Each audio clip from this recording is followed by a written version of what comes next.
Hello, everyone, and peace of Christ to all of you. Please invite your friends, and let's have some great time together. Today, we are going to tell you why women should love Islam.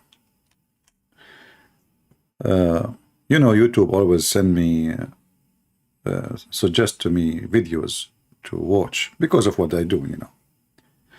And I found this video is so astonishing. Actually, I felt I want to cry. Man, it's lucky to be a woman and a Muslim in the same time. I don't know why I did not figure out that, but today I'm going to have a different perspective at how women they view Islam.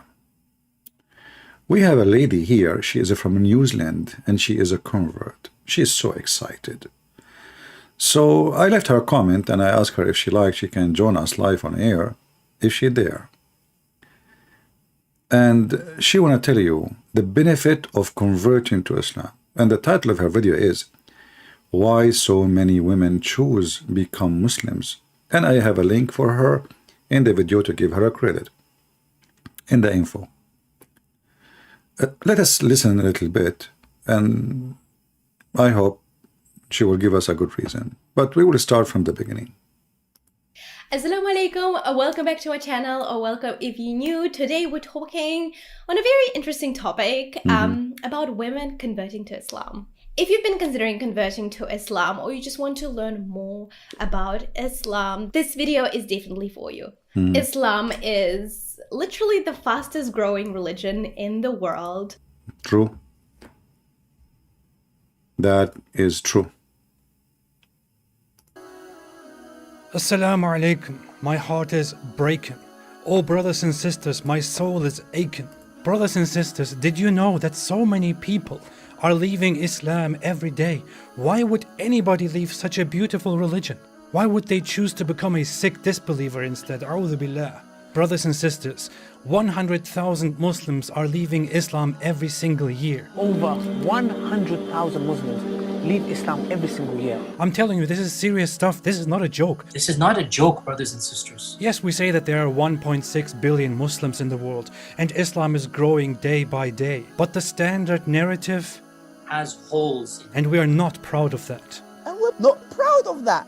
Apostates are everywhere. They are among us. There are even people who memorize the Quran. They are prophets of the Quran. The youth are full of doubts.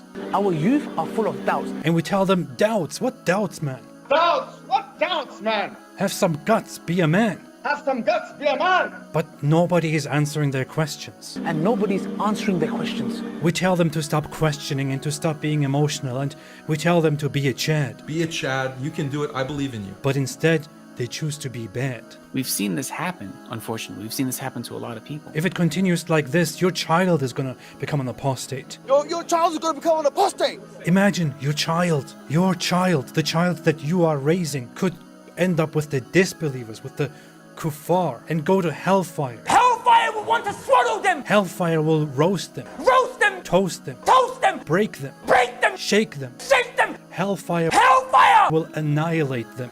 will annihilate them. And the rest of us will be watching. We'll be watching. Brothers and sisters, we must act now. We must do something about this. And what you can do is to donate to our channel so that we can do something. May Allah keep us firm, never let us go astray. May Allah keep our children firm. If we don't take constructive steps now, this is going to become an avalanche, It is going to become an avalanche, a tsunami. a tsunami.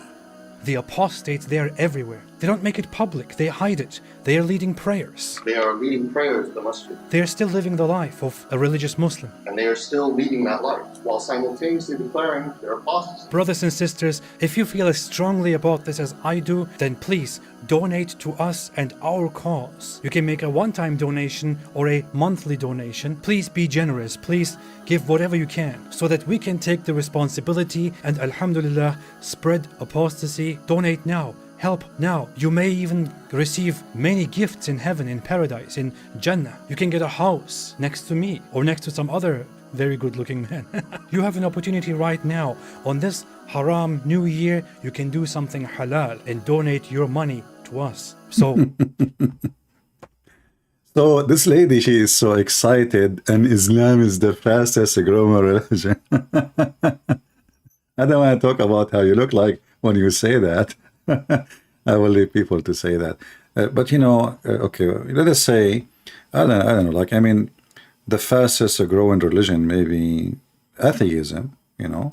Islam is dying. I mean, don't you see? Are you an idiot? Are you stupid or what? Don't you see what happened in the Muslim country? Nobody want to practice Sharia law. You see, Islam is different from Christianity. Well, in Christianity, we don't have a state where we rule. Like the Jews, they have that. The Muslim, they have that. We don't. So if you don't follow the law of Islam, that means you are not Muslim. You are not living in Islam. Islam is not just, you know, two words, we speak them and we make a speech. However, in the video, most of it is about donate to me. She have an orphan, donate to me, supposedly.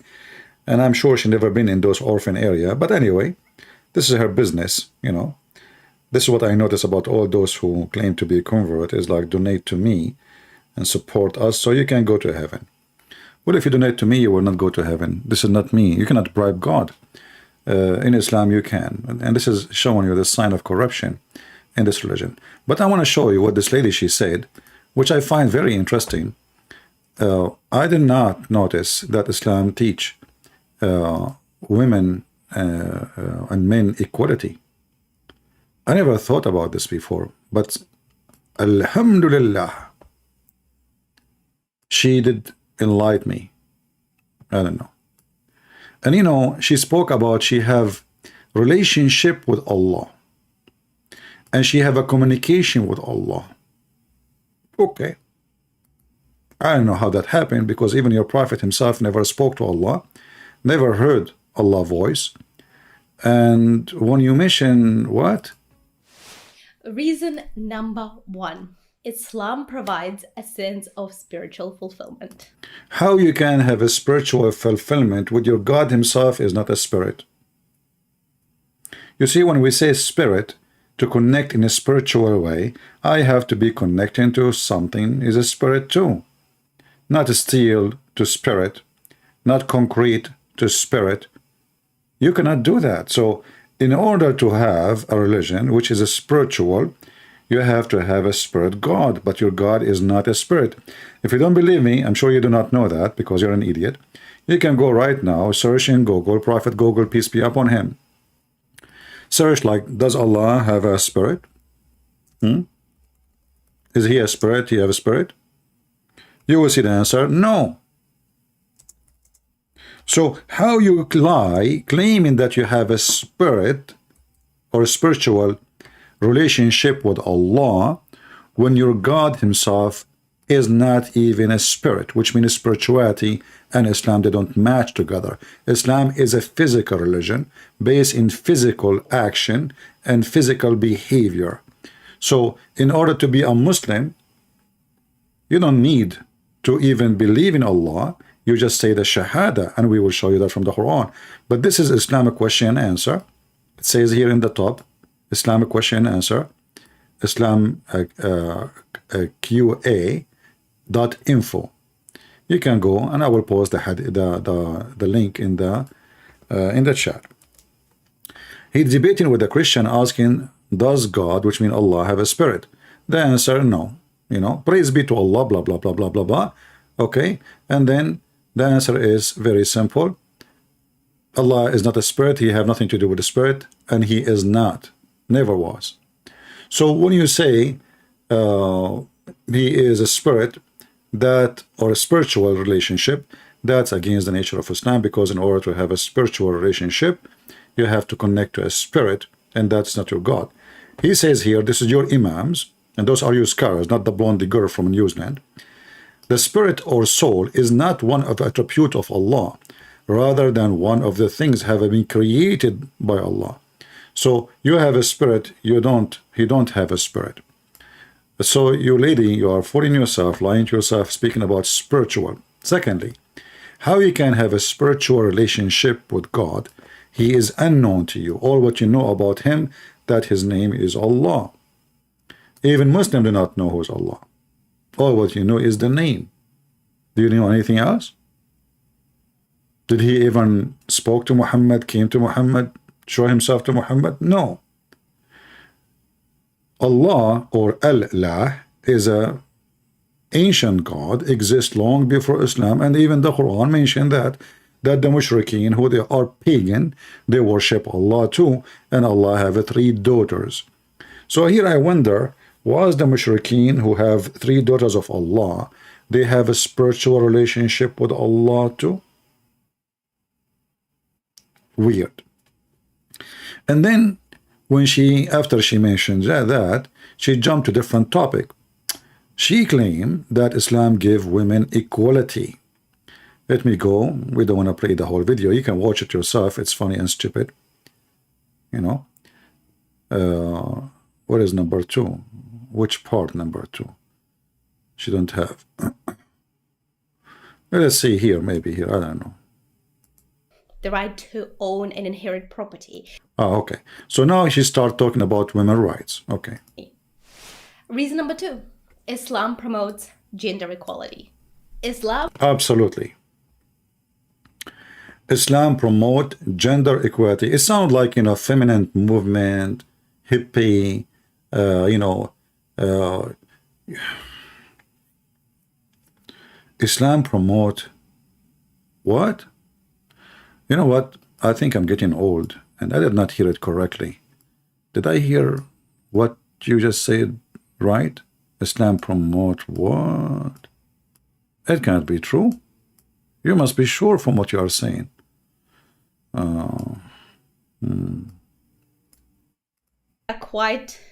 We want things to be laid out and explained, and Islam gives that to so many. Yeah, as an example, Islam explained to you how you can beat your wife, which is really fantastic, you know.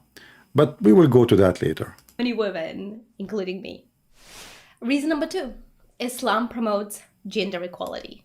Islam promotes gender equality, which basically means that both men and women are equal in the eyes of Allah subhanahu wa ta'ala. Absolutely.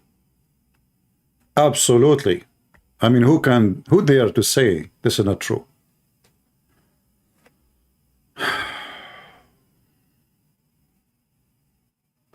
Do we have any Muslim in the chat wanna call us and support what this lady is saying?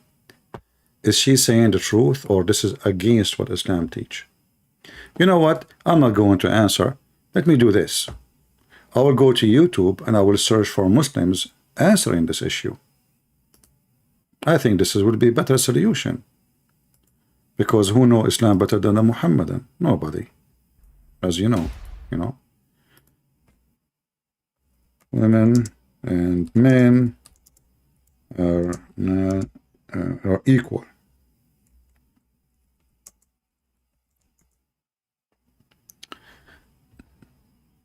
Okay. Are men and women are equal in Islam? Okay. I think that will do. I did not watch this video before, but let us see what the Sheikh will say. And the men thinking that this is a prime concept in Islam. Women and men are equal. This is totally un-Islamic. This is totally wrong. What? By the way, I never saw this video before. I just search. Are women and men are equal in Islam? And this is Sheikh Asim Al-Hakim. He has 753,000 and he lives in Saudi Arabia. But I have to give you a credit, I'm sure you know more than him. I mean, who is this guy? He's an idiot. There is no way that this Sheikh with his beard, he knew more than you. I mean, look at you. Your knowledge is dripping. Your faith is whipping. Your education is hipping. So in Islam, women and men are equal. That's hot. Look like, lady, you are giving us a new religion we never heard of. Do you think this guy is an idiot? Maybe he's Islamophobic. You know what? I think he's an Islamophobic. And it's funny, she spoke about Islamophobia in the video. But she forgot that the Muslims are forbidding Christians from preaching the gospel. Who is the one who have a phobia? If you have a gospel, they will arrest you. If you celebrate Christmas, they will arrest you. If you establish even a church inside your home, they will kill you. And they speak about phobia. We are the one who have a phobia, not them. Lady, I will get back to you, but I want to see this Islamophobic sheikh, what he is saying about women being equal to men. You know, for some reason his voice is not right. I think because he have no equal internet. A lot of the women and the men thinking that this is a prime concept in Islam. Women and men are equal. This is totally un-Islamic. This is totally wrong. It's not even logical. How can they be equal? In Islam, in the Quran, Allah says clearly, وَلَيْسَ الذَّكَرُ كَالْأُنثَى. And what? The Quran says that? Liar. It doesn't say that, CP. The Quran said, وَلَيْسَ الذَّكَرُ كَالْأُنثَى. But the lady from New Zealand, she said, no, they are equal. You know what? I think this guy, he have a fake Quran. I don't think, I'm sure. There is no way there is such a statement in the Quran. Are you kidding me? Quran say that? Let me get you busted. It doesn't say that. Let us go to the Quran and see if the Quran says that or not. Sure not. Chapter 3, verse number 36. Yes, female is not the same as a male. It turned to be true. But you know what? I know what he is doing. He is taking it out of context. I know you, Sheikh. You are Islamophobia. You think he can fool us, potato? We got you busted. You are taking the verse out of context. a male is not similar to a female. They're different. But nowadays, people who don't have Islamic background, people who have never touched the Quran or finished it. What are you talking about? Are you telling me this woman never touched the Quran? By the way, according to the Quran, if you touch women and shit, you cannot pray or touch the Quran. Just to let you know. In case you do not know. The Quran said, if you come back from al-gha'it, or you touch a woman, you cannot even pray, and for sure you cannot touch the Quran.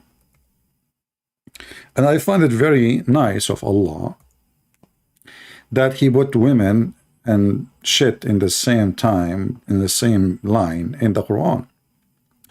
It's chapter, 4 verse number 43, it says that if you touch women or come back from shit, and here the Muslim, look at the translation, what they say. It's not even there. What's sexual impurity? What the heck is that? It says actually here, it says janaba. So this is true. The other verse doesn't say that. And there here continue. And if you are in trouble in the road, and if you were, you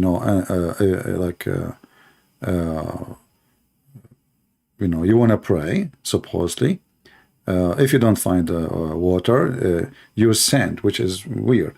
And then it says, if you came from the answer of nature, or you are in contact with women, and here between two brackets they say bisexual relationship, absolutely false.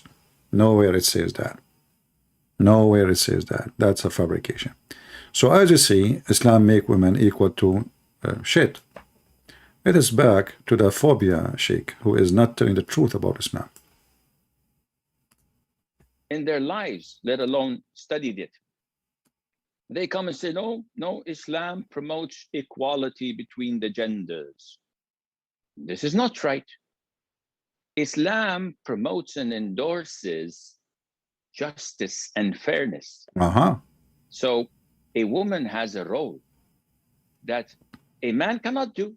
And a man has roles that women cannot do. Let us see what a man can do and what women cannot do in Islam. That's a good thing. As an example, in Islam, you can beat your wife. The woman cannot beat her husband. And this is in the Quran, chapter 4, verse number 34.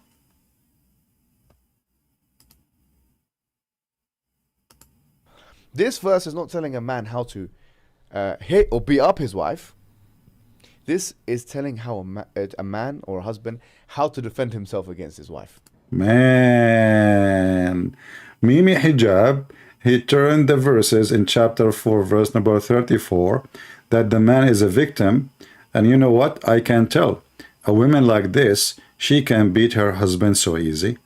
So the Quran, chapter 4, verse number 34, is about a man protecting himself from women harm. You know that women, they wear high heels. It's not a secret. We know that women, they have long nails. It's not even, they don't even hide it.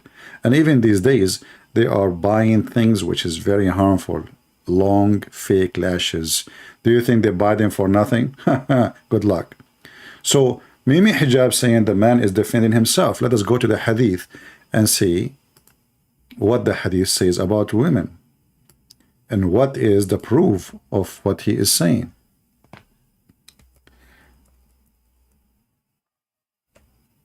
This is the hadith where actually the reason for the verses to come down about beating the women happened. This lady from New Zealand, she said, I can't explain to you how happy I am, relationship with Allah, how it's good to be a Muslim woman. But all the evidence says the opposite. And as you see, this is Aisha, the wife of your prophet. She is the first-hand experience of how happy Muslim women is. Rafa divorced his wife, whereupon Abdul Rahman ibn Zubayr, etc., married her. Aisha, she said, that the lady, one lady, came to her wearing a green veil and complained to her, to who? To Aisha, of her husband, and showed her a green spots on her skins caused by beating. Now we will see if this guy defending himself from his aggressive wife, as Mimi Hijab, he said. It was the habit of ladies to support each other. How filthy ladies are you? Support each other against the will of Allah? Shame on you. May Allah make you lose your eyelashes. So when Allah Messenger came, Aisha, she said, I have not seen any suffering as much as a believing women. But this lady in her video, she said that women in Islam is perfect. Islam is perfect for women. Aisha, she said that in the time of Muhammad, the most suffering women is not non-Muslim women. No, it is a Muslim women. And what they are talking about, look, her skin is greener than her clothes. Okay, why? Why? What is the reason? You know, because she don't want to sleep with him. As simple as that. She married this guy so she can go to previous husband, because there's a verse in the Quran, disrespect women and make her treat her like a whore. So if a man divorces his wife 3 times, she cannot come back to the previous husband unless a new husband, excuse my language, F her, not marry her. Because as you see, this man here, he married her, still she can't go back unless the Prophet explained, unless he F her. If we read together, we will see. This is the 50th verse of the Quran. Treating women as a piece of garbage, as if she is a donkey, as if she's an animal. You know, male, they jump on her. No respect. And the funny, she said, Islam protect women. Is that how you protect women? So now this poor woman, she want to go back to her previous husband because she have kids from him. I'm sure she don't care for the husband. She care for the kids. So, but she cannot come back unless she F a new husband, not only marry him. So what this poor woman, she did, as you see chapter 2, verse number 230, the Quran made a condition that if a man divorces his wife, which means for the 3rd time, she is not lawful for him until she marry a new husband. Here the word married, translation for the word tankah, which means to F, not to marry. That's false, because already he is a husband. So he is a husband, she have to F the new husband. And this is what we see here in the story, that this woman, she married the husband, but she don't want him to have sex with her And I'm talking about not just sex, I'm talking about the effort, because this is what tankah mean. Excuse my language. So here the woman, she refused to sleep with the man, and then when Muhammad learned the story, he listened to the husband, he listened to the wife. He never asked the man, why you did beat your wife? Never asked the husband even, why you are beating her, man? In fact, Muhammad, he said, no man should be questioned for why he is beating his wife.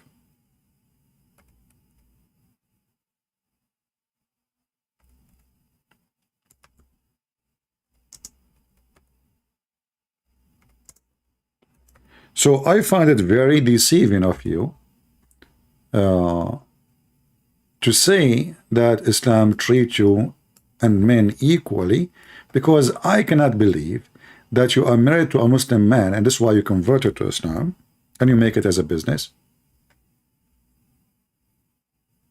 You never heard that the man in Islam can beat his wife.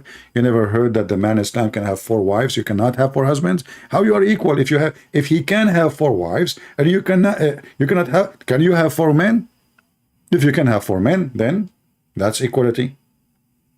Can you beat the man the same as he can beat you? Chapter 4 verse 34. Then if you can, okay, that's mean you are equal. Do you even inherit? She mentioned in the video that a Muslim woman, she inherit. In the Quran, a woman, she inherit half of the man, not equal.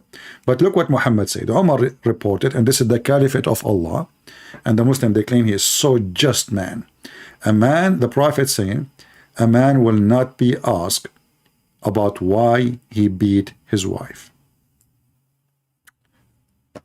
So Muslim women, they are enjoying the equal gender. And who is teaching that? A blonde woman from New Zealand, married to a Muslim man. Just wait until he go to the Middle East and he get a brand new wife. She is in the age of your daughter. And then I want you to make a video about it. Which means that both men and women are awarded the same rights. And they are what? The same rights? Even in heaven you will be just a sex toy. He will have all the females and you will be one of his females. Privileges Privilege. under Islam. Islam granted women so many rights. No way. Tell us, like what? That were not afforded to women of other faiths and other. No way. Man, Islam did beat Christianity. Like in Christianity, you know, Jesus, he spoke about the husband.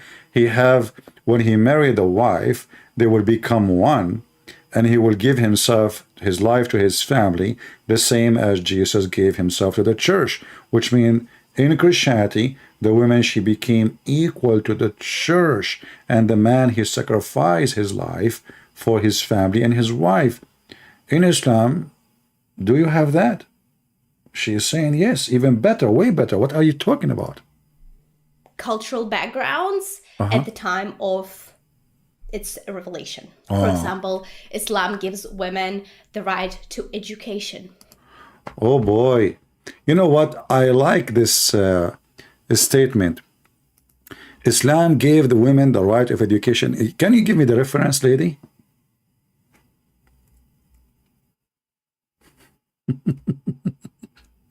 You know, when those people, they say things, okay, you will not find one person in the text underneath saying, okay, sister, can you show us where in Islam it says women, they have right to education? It's just a question, you know. When you say Islam, it means it is in the text of Islam. It's in the teaching of Muhammad.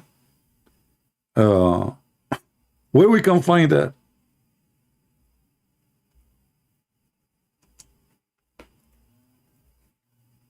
Do we have any Muslim can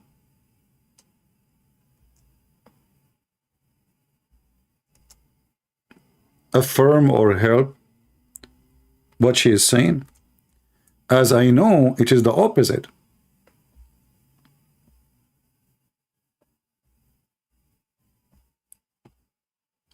The only education a Muslim woman she can have, that she can learn how to swing clothing and Quran.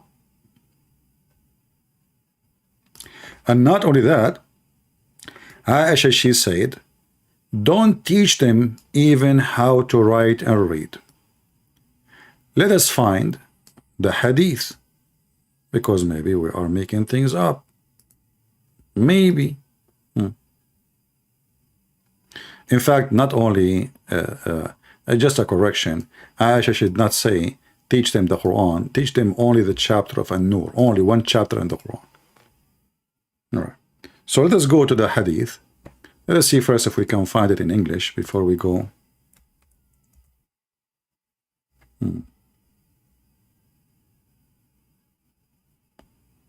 All right, maybe not here. Okay, let us use Google Translation then. Durar. And I will always, as you know, always we use Islamic website only. So Muslims cannot say we are making things up, and we will show the reference for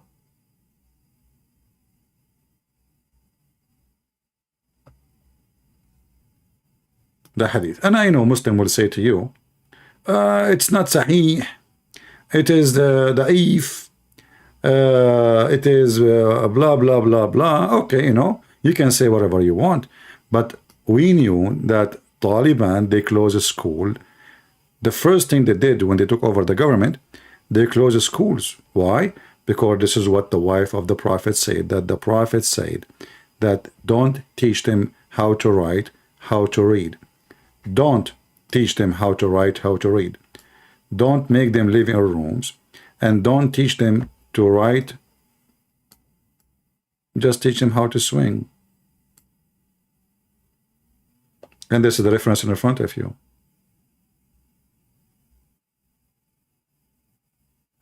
Don't teach them to write. So when you say that Islam give command to teach women, to educate women, why nobody is asking you where you get this from? Did your Prophet send Aisha to school when he married her at the age of 6? Did she? What education we are talking about? So I find it very embarrassing that you are saying things far away from the truth. The right to own and inherit property. The right to own and inherit a property. Well, you see, Muslim women, she have the right to inherit property.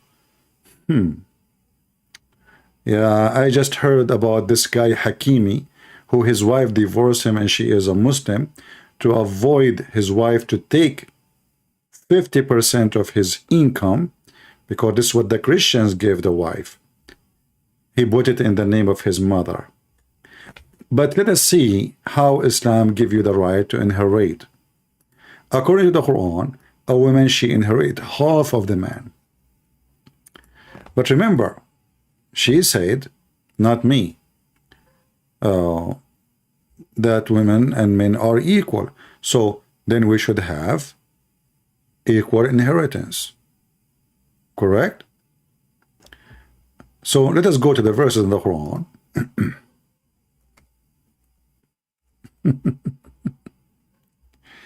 Oh boy.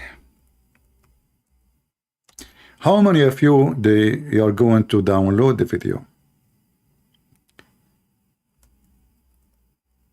You know, before I ask about how many of you will make a short video about Lady Dawa will debunking Christianity in a half minute, there's only 2 people make a video.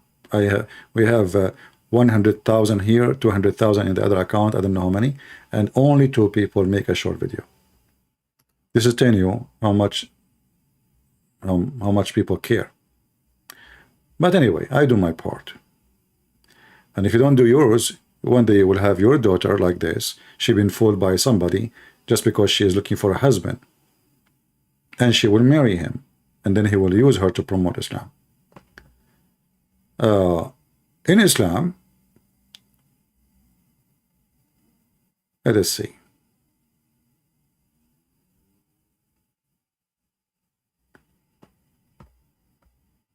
I will open the verses. Remember, women in Islam, she can inherit. She can inherit. But in reality, women in Islam inherit nothing. And I'll explain to you why. Because when you are a woman, you are a mother. And if you are a mother, you take 1 to 8 of the inheritance. And actually, if you have many wives, then you tell me how much the money you will get. Now, I know some Muslim scholars, they, you know, they give different numbers and they say, you know, okay, the Quran says that men are taken, they are going to take twice. But this is about a daughter, not about a wife, which is a mother later. So a wife, she don't inherit her husband 2 to 1. No. She don't do that. They have no right to do that.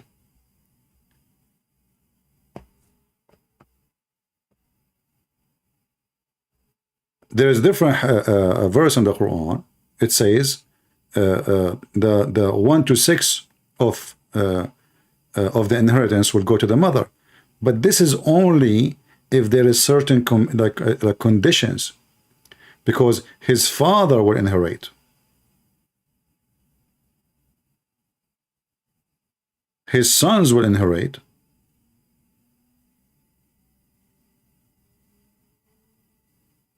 And the mother will inherit. But the mother, she will take a very little tiny of that. Let us show verse by verse from the Quran so we can laugh at what she said about the women she have the right to inherit. The first one we will show you is about she is going to take the 1 to 4. But remember, 1 to 4 is going to be 1 to 8. Why? Because there's 4 wives.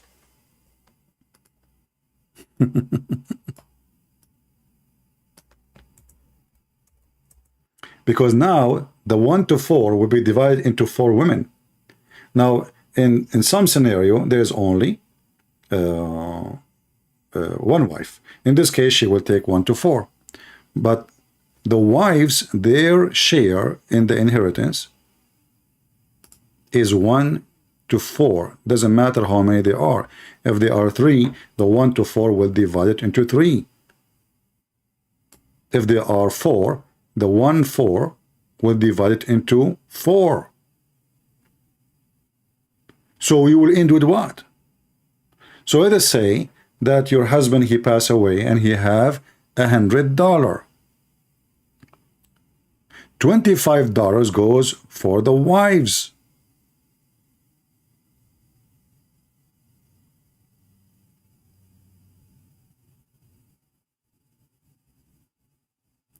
If they don't have children, you will take the half, if you see in the verse here.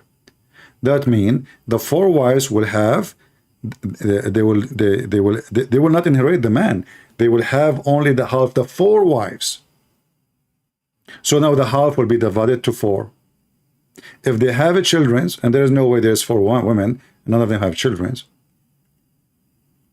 If they have a child, you will get the 4th, just 1 child.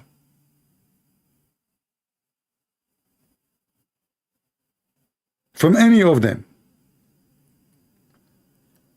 So when this woman, she speak about the women and men are equal, where is the equality? And then there's other cases, as you see.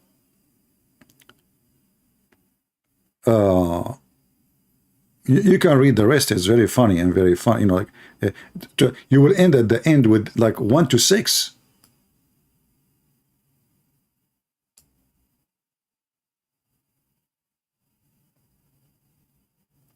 And by the way, Islamic division of inheritance, it's impossible.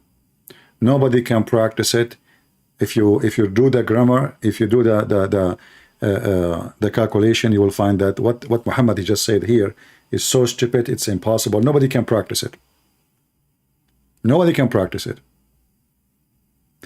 A different verse in the Quran talking about the kids inheriting their father. Here we are talking about wives. In the chapter 4, verse number 11, if we go just to the verse before it, it says that a male inherit twice as the female. But this woman, she said that women in Islam and men are equal.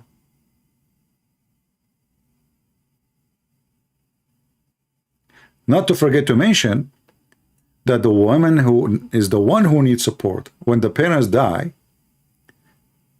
especially in an Islamic society where women opportunity is very limited. The man, he can jump in the street, whatever he do, he make money. But this woman, what she would do? She can't even move with the veil she is wearing. So what we do, we give it twice more to the male, and we give the female half of the male.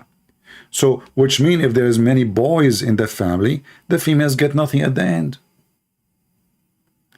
But in her video, she said that women, she have the right to inherit. But don't she know what inheritance is about?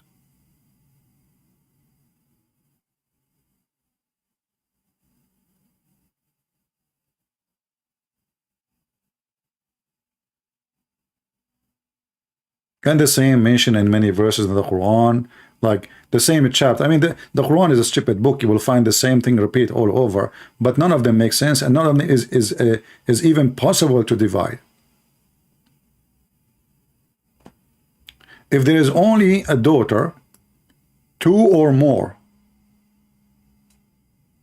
look at the translation.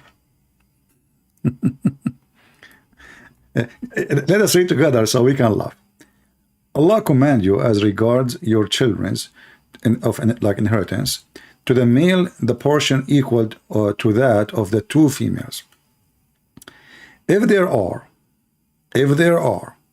1 daughter, 2 daughters,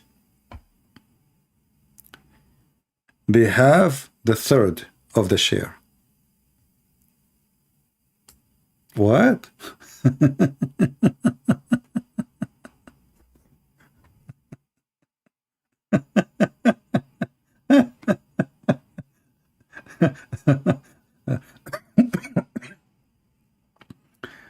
Listen. So now the man, he don't even have boys. You see, the boys are favored by Allah. The boy, he will inherit the big cheese. But now the guy, he don't even have a boy. He don't have a son. He have daughters. Okay. But what if the one of them, they are females, the daughters, you know? Here you will see in the translation,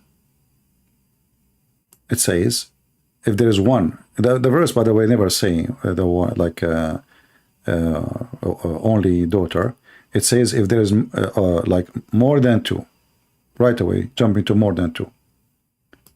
They will take the third of what he left, which means if he have 10 daughters, 20 daughters. Remember, Muslim, they marry a lot, you know. They Osama bin Laden, he has 60 brother, male, just male, 60 male. So only daughter, like, you know, if he have more than 2 daughters, all the daughters together will take the third. If you calculate your number, you find that you get nothing, because the third is going to be divided in all the daughters.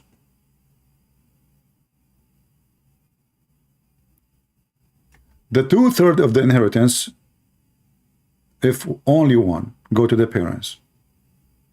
The 6 of the share of the inheritance,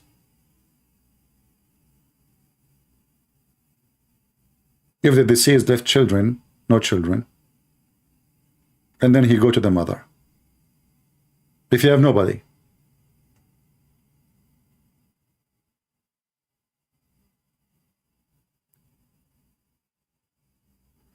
if you have a mother, this person, his mother, she would take the 6, 1 to 6. The mother of the guy, not the wife.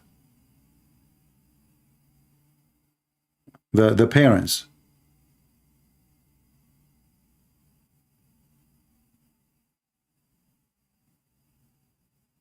And if you are a wife, you would take the 6.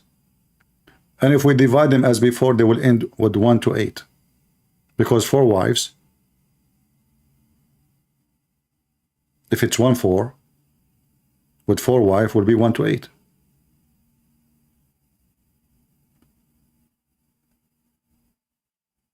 Not only that, the man now, he is going to chase his wife. And look how unjust.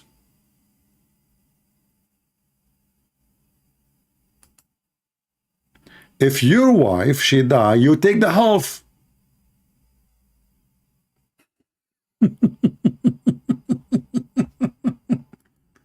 This is verse number 12. So how come if the husband, he died, the women shouldn't take the half? Are you with me, guys? Do you see do you see how the unjust work? How come if the man, he die, 1/4 will go to you, and there's other options, go all the way to 1/6. We will end at the end is 1/8 and more, or less. But in the case of the man, if the wife die, he inherit the half.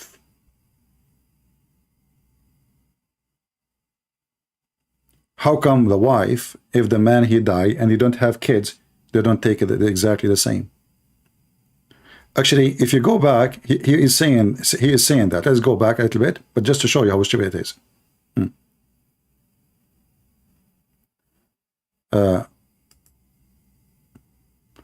Allah command you as regard the children inheritance, the male and the female.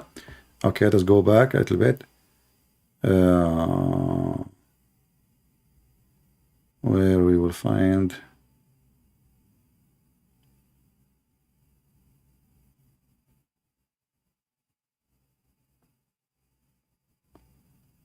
which verse? I forgot. I think 167 maybe. Let's see.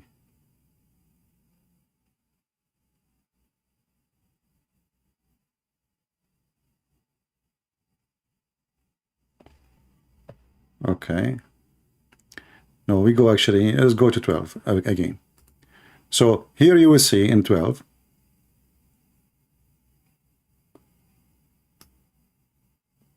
in that which your wife leave, your share is a half if they have no children. But if they have a children, you get the 4th. But remember, the woman, she cannot marry 4 husbands. So the 4th here is a real 4th. In the case of the husband, the wife, there is 4 wives. So the 4th is 8. Because the 4th is going to be divided twice. And that will make them 8. So she will take 1-8 instead of 1-4. So why the man, he will get 1-4? If they have no children, you take all their money, half of it.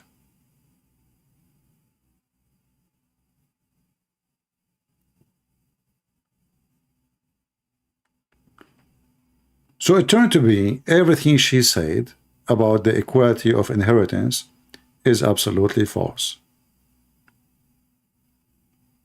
Do we have any Muslim have an objection? So if we say the wife, she dies, she have $100, we will use the same number, $100. The husband will take half if she have no children. He will take 4th if she have a children, and that will be $25. But if the husband die, the wives will take 1-4 if there's, as the verse explained, and then 1-4 will be for every wife, right? But not every wife will have to 1-4, because that means the wives will take 100%. No, 1/4 from the wife's side. So if it's wife, 2, 3, 4, all of them, they will share that 1/4 of the inheritance. So if it's 100, that will mean 1/4 is 25. Then we have to divide the 25 into 4 women. So you end with what? $6, $5, $4. So it turned to be that everything this woman, she said, is absolutely false. There's no women in the equality in any way, any mean. the right to keep her own last name, the right to divorce and custody of the children.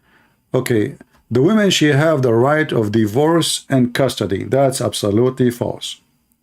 A woman, she can divorce only if she requested that in the contract, because remember, Islam believe in contract, sex contract.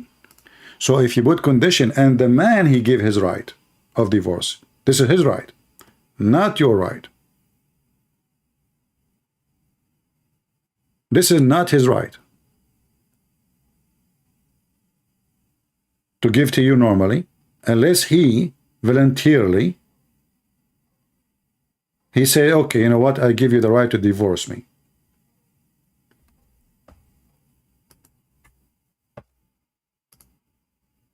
And we can find tons of reference for that. You can search, like in Google, you will find, you know, maybe I can search for videos in YouTube, so we can get the sheikh from Sheikh Asim or any sheikh, you know. So the right to divorce, where? As you see, this woman, she is trying to get divorced from her husband. Her husband is beating her, and he will not let her go. And Muhammad, he said to her, if this is your intention, you want to go back to your previous husband, you should know that you cannot get back to your husband unless this man, he tastes your orgasm and you taste his orgasm. So this woman, she is being beaten simply because the husband, he want to rape her. She don't want to sleep with him. And this is the reference in front of you. Read carefully what Muhammad, he said to her. The husband, he said, I'm very strong and I can satisfy her in bed, but she is disobedient. She won't go back to Rifa. Rifa is the previous husband. Allah Messenger said to her, if this is your intention, then know that it is unlawful for you to remarry Rifa unless Abdul Rahman, he F you. Remember, the Muslim, they lie, they say, the word in the verse in the Quran says, tankah mean to marry. No, she's married already to the guy. But she don't want to sleep with him. Muhammad make it clear.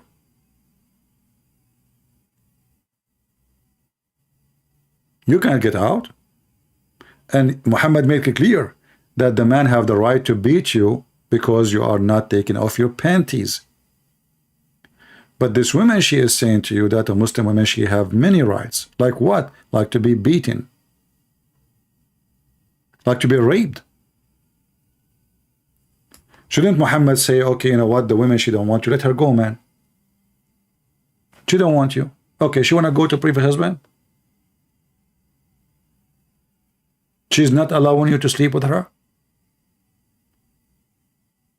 Shouldn't he say to him, you know, why you want to take a woman against her will? As you see, this woman, she is saying that Muslim women, they have the rights. Do you have the right to say no to the husband in the bed? No. He will beat you. And he will beat you until your skin is greener. The Muslim, they lie, they say, oh, you know, Muslims, we beat them with miswak. Miswak is a very long root. The funny is, the Muhammadan, when they lie to people, like especially Western, they say the Prophet, he taught us to beat them with the miswak. Do you know how small the miswak is? A toothbrush. That is a lie. The miswak is a tree.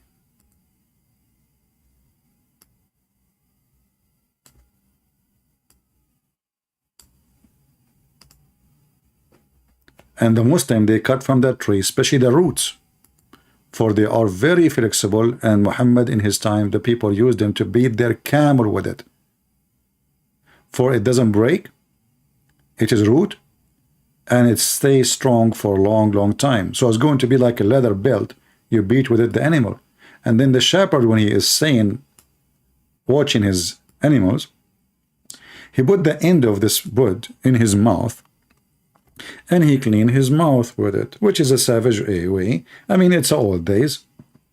There's no toothbrush at that time, so we understand. It's okay. But when they say to you, miswak is the little tiny thing which we clean our teeth with it, that's absolutely false. You see this piece you see now, those are after they cut them, you can see the cut. They are really long, and if you beat you with it, it's extremely harmful. So this woman, she was lying to everybody about women's rights.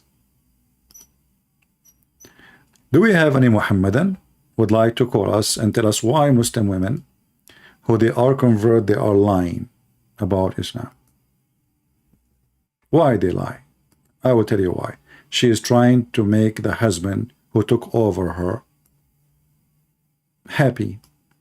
Most of women who convert to Islam, I don't want to be rude, but based on what I saw, they are women who they are neglected in their society. No men want to marry them for a reason or other. I'm not going to judge you because of your look, no, but it's reality. Like in USA, I saw a woman, she is 65 years old. The husband was not even 19. He's from Morocco. Well, he want to get a green card. He go in the chat, he said to her, honey, I love you. I'm crazy about you. This 65 years old, she will never dream to have a husband. He is 19 or 18 years old. He loved her. And this is what Muhammad did with Khadija. He married her because she is so rich. And as long you are talking about marriage and women right, in the video which showed you, you have a little child there. She is not even maybe 5 years, 6 years old. Well, this is the age of Aisha. And you are talking about women's rights. So is it women's rights, or where is the children's rights? So not only you don't have right as a woman, you are nothing but an abused human. Even children's, they are abused and they are raped. This is Aisha saying from her own mouth that the Prophet married her at the age of 6, and he have full intercourse, which means from 6 to 9 he was molesting her by putting his private part between her legs. At the age of 9 he have full intercourse. Not only that, the hadith shows that the mother of Aisha, she was feeding her daughter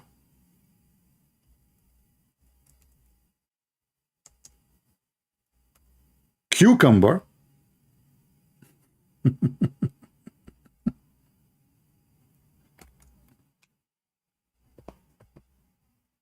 and date so she can grow fast, because so she is so tiny and so small.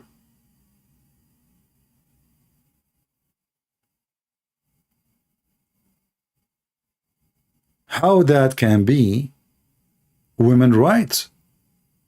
We are talking about children now, you know, we are not talking about women 6 years old. So what we do, we start feeding them like a cow so she can get fat, and we let her sleep in the bed with Muhammad.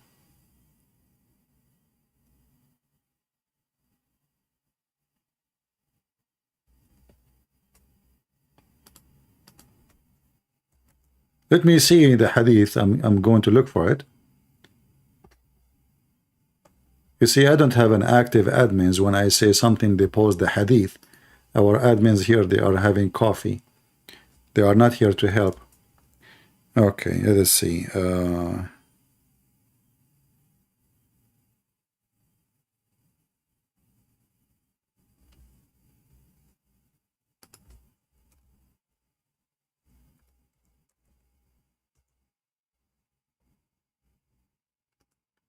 Let us find it.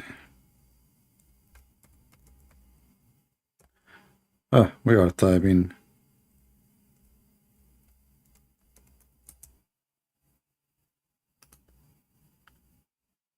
All right.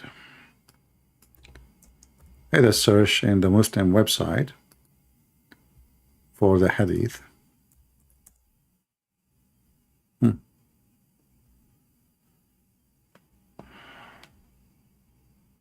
Where we can find the hadith.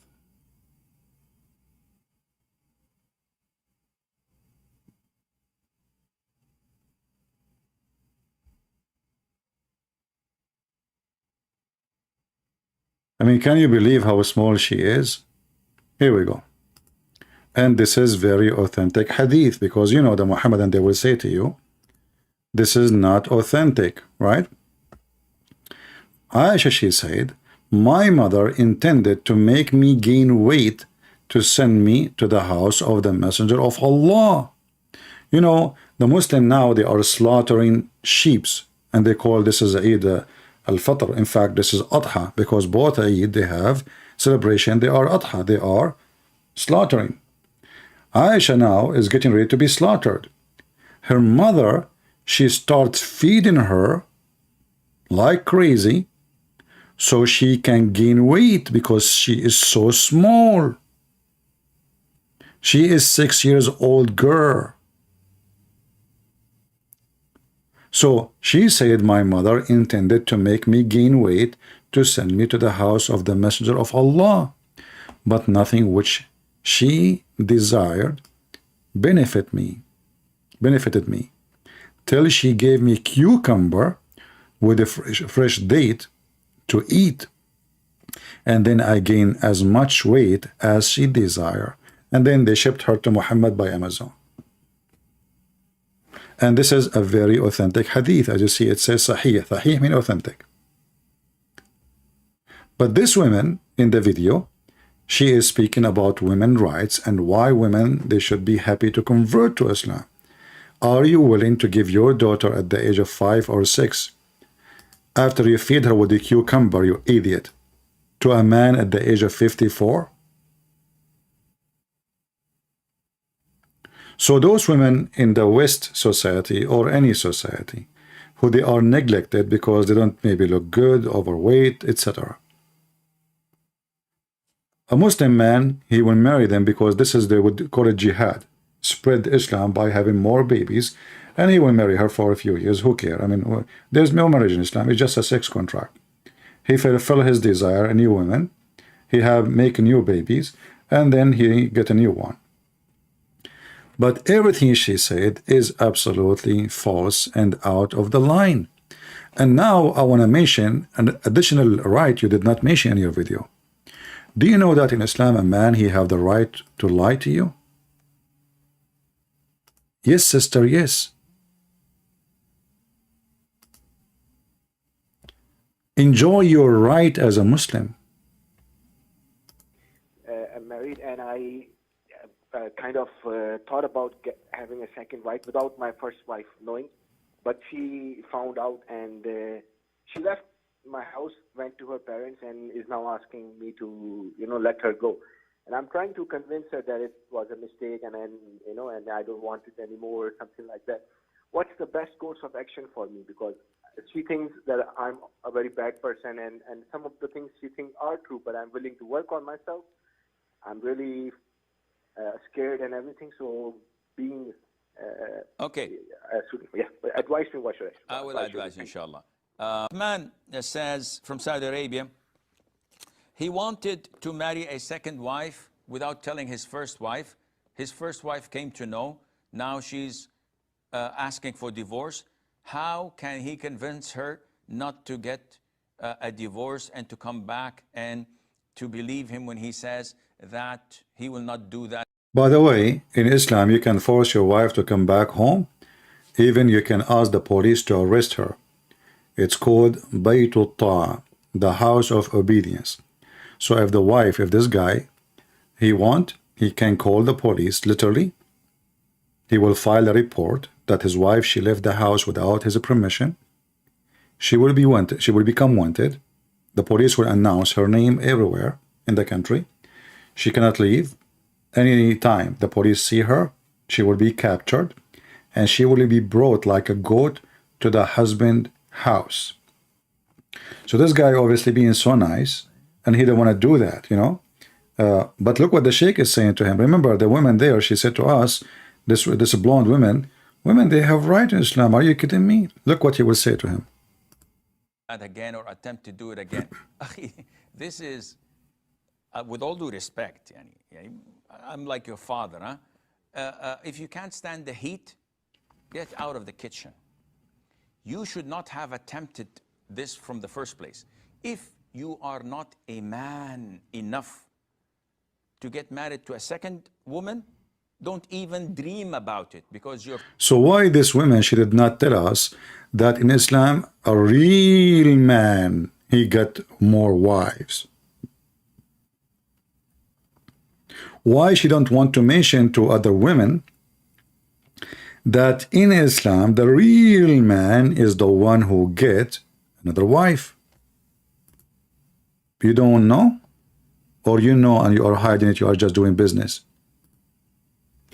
This is Zakkur Niyuka, peace be upon him, is going to answer you more in the topic.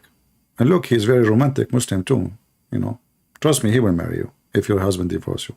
They will take anything. He have candles, look how romantic they are. Flowers, oh, look, very romantic Muslim men. And now you will hear about your right to be lied to. The husband, he have the right to lie to. Do you know that? His first wife before marrying a second wife. Hold on, what? Is it a sin if a man did not tell his first wife before marrying a second wife? Is it a sin? That's a good question. You see, the woman, she have right in Islam. Is it a sin if a man, he did not tell his wife that he is going to marry a second wife? Is that a sin? The question posed is that is it a sin if a man who's already married, if he takes a second wife? You know, the only one who say the word sin correctly is Zakir Naik. Is it a thin? Is it a thin? It's not thin, it's thick. Yeah, is it a thin? Ah, okay. Explain to us the question again. I mean, you just said the question. Why you are repeating it again? The question posed is that is it a sin if a man who's already married, if he takes a second wife, is it a sin if he does not tell his first wife? Allah subhanahu wa ta'ala mentioned in the glorious Quran. No way. Allah, he mentioned what? In the Quran, what he mentioned? In Surah Nisa, chapter number 4, verse number 3. Ah, here we see the women right. Let us see the women right. Marry a woman of your choice in twos, threes, or fours. But start with twos, not one. The Quran mentioned that. Twos, twos, twos. Don't break the fuse. But if you can't do justice, marry only one. Well, if you can do justice. And now this woman, she said, see, it says justice. Justice in what? Feeding you? Well, those who own cats and dogs, they put food for all the cats so they eat. They don't feed one cat and don't feed the other cat. What is justice? What justice mean? And we will go to justice. You will see Muhammad, he was not justice to his wives. The wives of Muhammad, they sent daughter Fatima to Muhammad asking him to be just with his wives. All the gifts go to Aisha. And then Muhammad, he said, oh, Aisha is like a tharid for me. It's a favorite dish. It's like rice for me compared to other food. Muhammad, he compared women as dishes, and Aisha, she is favorite dish. So where is the justice? In fact, the Quran says clearly, you cannot be justice with women. The same chapter, in the chapter of Nisa. Oh, I'm typing in English again. And this is showing you the contradiction, because the Quran make it clear. In the same chapter, read with me and see the stupidity of this Quran. Chapter 4, verse number 3, it says, marry only one if you cannot be unjust. Chapter 4, verse 129, it says, you will never be just. And the Muslim, they add the word perfect justice. That's false. Nowhere it says perfect. Where is the word perfect coming from? وَلَن تَسْتَطِيعُوا أَن تَعْدِلُوا. Change the translator, you will see the word perfect is gone. Perfect? Well, I thought the only one can be perfect is God. There's anyone can be perfect judge beside God, Abdul. Here we go. And you will not be able to be equitable between your wives. The same chapter. So the Quran says if you cannot be just, equitable, marry only one. Okay. Okay. That's good. So the condition is there. I will feed them equally. I will give them clothes equally. Even I will put it there equally. I'm going to count how many times. Equally. But the Quran confirms you cannot do it equally. So how we can do it, yet we cannot do it? And the Quran says, if this is book made by other than Allah, you will find in it a lot of contradiction. Now we go to Mr. Zakir Naik, who is answering about if it's thin to have a new wife without in the previous wife. Is it a thin? We will find out in a second. Choice in 2s, 3s or 4s. But if you can't do justice, marry only one. So Allah gives the permission for a Muslim man to marry 2, 3 or 4 women. But if they can't do justice, marry only one. So in Islam, it is permitted to marry up to maximum 4 wives. But if you know, like I'm glad Muhammad he put a limit for the Muslims, but he did not put a limit for himself because he's a decent man. Muhammad have unlimited number, open. Any woman she can offer herself, Muhammad is ready. But Muhammad he put a limit for. This is telling you how cult leaders work. They have always a privilege. There are 6 privilege and money privilege. The 5th of the booty, the best of the booty, unlimited numbers of wives. The Muslims didn't have any of this. They have only limited 4. However, they can divorce 4 every day.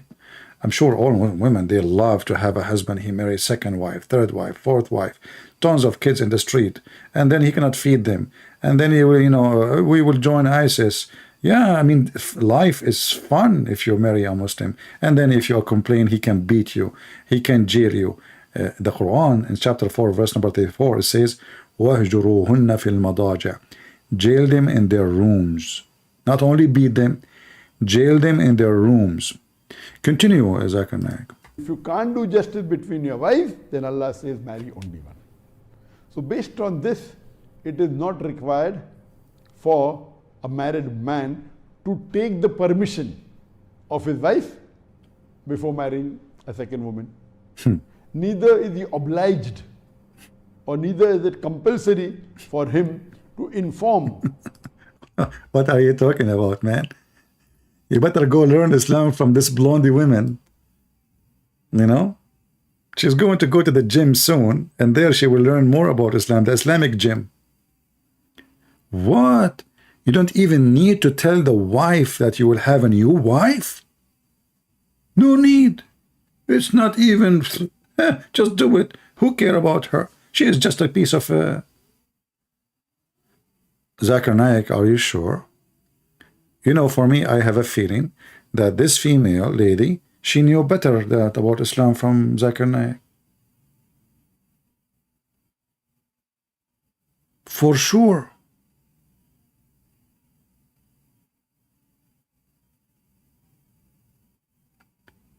And now I want to see if your husband, when last time he went to the Middle East, if he have a new wife or not. He will tell you, I want to go and visit my mom in Jordan. The same what happened to a woman. I spoke to her. Yeah. And actually, I saw even, I don't know if it's the same woman, sending a request to a Muslim website saying, my husband, he did lie to me. He did marry another woman. He go to visit his parents, and then I discover he married. In the sheikh, he says to her, first of all, you have no right even to ask him if he marry a new woman or not. Secondly, he should not and he don't have to tell you. Number 3, a decent woman is the one who don't even ask her husband such a question. It turned to be the woman is the whore. But this woman, and by the way, I see that you did your eyebrows. Oh no. That is haram. That is haram. You will go to hell. The men, they can't take hair from their face. Muhammad, he used to do a nawra, which is sugar, taking hair from all his body. But if a Muslim woman, she take hair from her eyebrows, she will go to hell and Allah will curse her. Let me show you the hadith.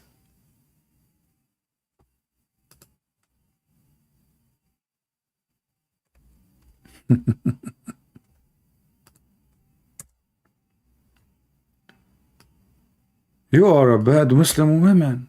Shame on you. Allah, Muhammad said, Allah curse those women who practice tattooing, and those women who have themselves tattooed, and those women who remove hair from their eyebrows. What? If you remove hair from your eyebrows, Allah will curse you?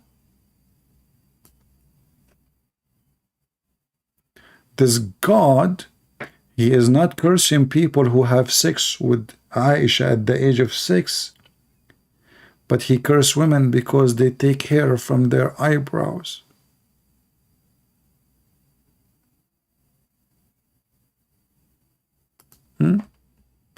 I mean, this must be true. Somebody says, CP, is it true that you have 4 children? Jesus said to me, my friend, yeah, you know, and you are one of them. Yeah. What 4, my friend? I don't even know how many. Are you kidding me? Last time I saw a dream, I was with 72 virgins, and all of them, they were so good, equally. I cannot describe for you. The funny is, even the virgin in Islam, in the heaven, all of them, they have the same face, the same look, the same sound, and the same eyes, the same hair, the same height, the same age. So what the point of having 72 if all of them look the same? What the heck is that? All of them look the same. So what the point?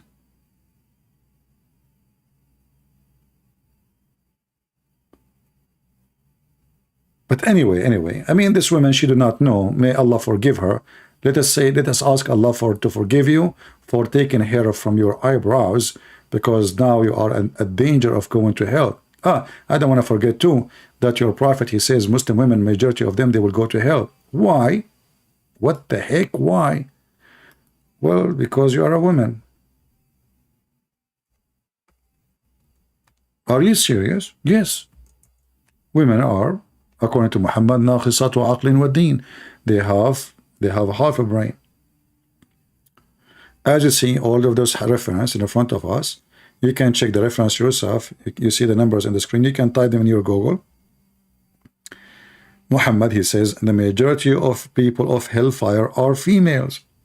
And here you see that Muhammad really, he appreciates women a lot, to the point that the majority of women, they will go to hell. However, if you give your money to Muhammad, and this is what you're asking people to do, to give you donation in your page, if you give money to Muhammad, you will go to heaven. Look, he said the majority of you will go to hell. You know, read carefully. You know, look what he said. Look what he said. He preached to the people, admonished them, and then he walked until came to women and preached to them. Muhammad preaching now. He's a preacher. And admonished them. What the heck? And asked them to give alms, for the most of them are a fuel of hell. What? Those are Muslim women. They are the most fuel of hell. And do Muhammad knew the future? Muhammad, he knew who's going to go to hell. Yes, he went. According to the night journey, he went to heaven. He saw the majority there in the hell. Women. That's what he's talking about. A woman having dark spot in her cheek stood up and said, why, so messenger of Allah, women, they will go to hell? He says, okay. For you grumble often and you show an ingratitude to your spouse. And then they began giving alms. Actually, here, this is not correct. It says, ناقصات وعقل ودين. But you will notice here, when they start giving him his eyebrows, Muhammad, now they will not send them to hell. But if you go back a little bit, you will see, he told them the reason, because you have half a brain and half religion. Half brain and half religion. Read carefully. The women, actually, should not ask him what it says here in translation. In Arabic, it says differently. He says, let me read for you. He said, I have seen, okay, hold on. So he saw a bunch of women. He said to them, you should give women folk, you should give charity. So now charity is what he needs, donation. And ask much forgiveness, for I saw you in the block among the dweller of hell. A wise lady, look, she's a wise lady. I thought women are stupid. In the same hadith says women are stupid. Among them said, why, messenger, it is of Allah that our folk in block in hell? Upon this, the prophet, he says, you curse so much, ungrateful to your spouse. I have none lacking, I have seen none lacking of common sense and failing in religion, but like you. You know, and the translation here, by the way, is false. You know, it says naqisatu aqlin wa din, not failing in religion. Naqis, the word naqis, means minus. And naqisa, the word naqisa, when you say it to a female, that means you are really bad. Usually we use it for a word as a whore, naqisa. So, at the same time, robbing the wisdom of the wise. Beside you, upon this, women remarked. Mimi Hijab, in his video with the Deen Show, he says, the Deen Show, he said to him, Islam is not like Christianity, putting the women down and making the women look the guilty one. But as you see here, first, this is false. In Christianity, we don't do that. That is a very false. When we mention the story of Adam and Eve, we tell what happened. We are not blaming Eve alone. We are not blaming Adam alone. In fact, it is Muhammad who blamed Eve alone. If we go here in the hadith, he said,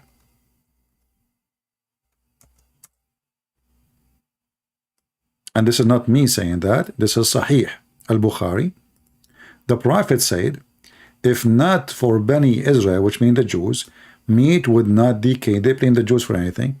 And where it's not for Eve, no woman ever betray her husband. So who is the one blaming the women for all sin in the world? Muhammad. Remember, the Messiah himself is born through a woman.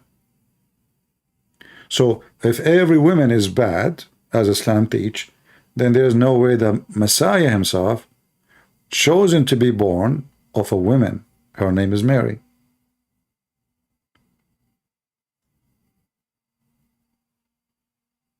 This is God himself is born through a woman. But the Muhammadan, they claim that every woman is bad, and the first woman is the reason for all bad, which is coming from women. And Muhammad here, he claimed that all the betrayal is coming from women. Men don't betray their wives. We go back to Zakir Naik, exposing more of those lies. Oh, we will go back to you later, just wait. This guy, I think he was going live and his screen behind him did not work. The screen he used, like he have a studio and etc. So he have like a blanket or he painted the wall. But this time it did not work. So the video came like this.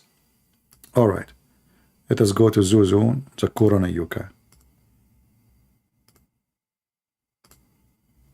All right. Before marrying a second woman or 4 women, but it's chapter number 4, verse number 3, marry women of your choice in 2s, 3s or 4s, but if you can't do justice, marry only one. So Allah gives the permission for a Muslim man to marry 2, 3 or 4 women, but if they can't do justice, marry only one. So in Islam, it is permitted to marry up to maximum 4 wives. But if you can't do justice between... Remember, maximum 4 together, but he can divorce any time, any second, any of them and replace her with a newer one, which means there's unlimited really. All right? There's unlimited number of women. Let us see, there's a Muhammadan trying to call me. This is the same guy yesterday. He claimed that he want to talk to me. When I call him, he declined my call. So I will try to call him. Let us go with Zakir Naik. It says he is not online. No, hold on. Let me with the speaker. Okay. So based on this, it is not required for a married man to take the permission of his wife before marrying a second woman. Neither is he obliged or neither is it compulsory for him to inform the first wife that he's going to take a second wife. Here you see the essence of Islam. In Islam, lying is permissible. A man, he can lie to his wife, and even in a very sensitive topic, sleeping with other women. You call it marriage, I don't care. This is sleeping with other women. And now, the man, as long as he do not need to tell his previous wife, he will do that. He will repeat that method with every woman he marry. So he will not tell the first wife about the new wife. He will not tell the second wife and the first wife about the third wife. He will not tell the first wife, second wife, and third wife about the fourth wife. Each one of them, she thinks she is married to a lone man. And this is what Andrew Tate, he used to do. If you watch his video, he have 6 girlfriends. Each one of them, she think he is the only boyfriend for her. This is what he said in his video. He contacted them.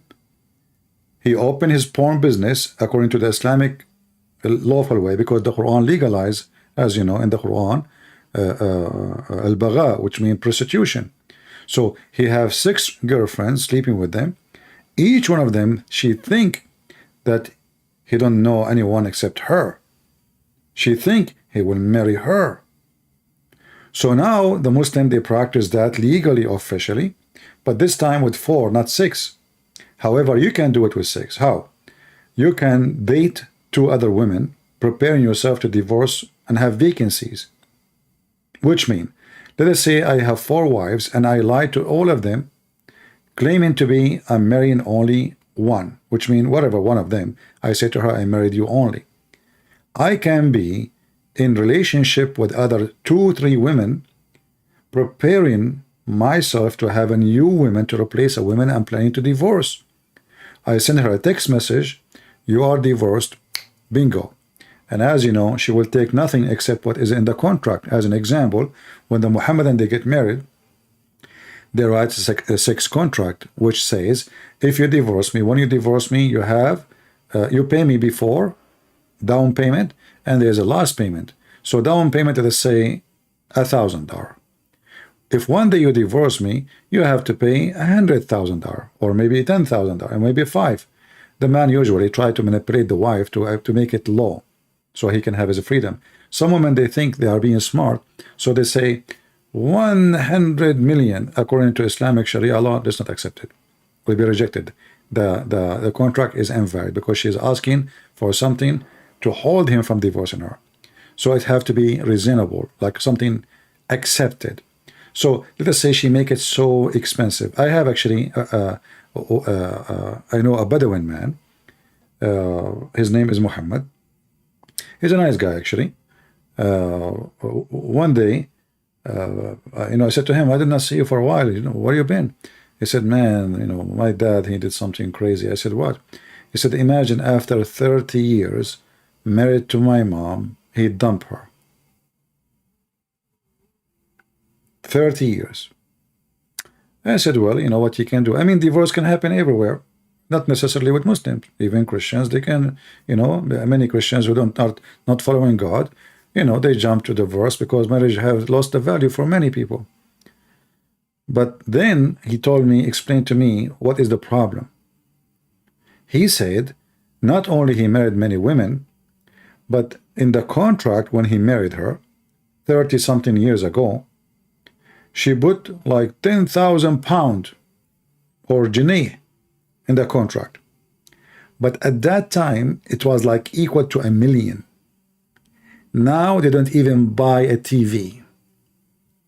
So after 30 years serving this man, she get out with the money equal to buy a TV, and now she is a very old woman. And this is exactly what Muhammad, he did with Sauda. When Sauda, she become old, Sauda, the wife of Muhammad, whom Muhammad, he sent her husband to die in war, so he can have her. And now the Muslim, they were saying, no, this is not what happened. Her husband died, so he married her. He died fighting for him. The same verse in the Quran, chapter 4, verse number 34, where it says that if a woman, she practiced nushud, beat them. The same word used in the Quran about if a man, he have a nushud, what the woman, she can do? She better come to an agreement with him.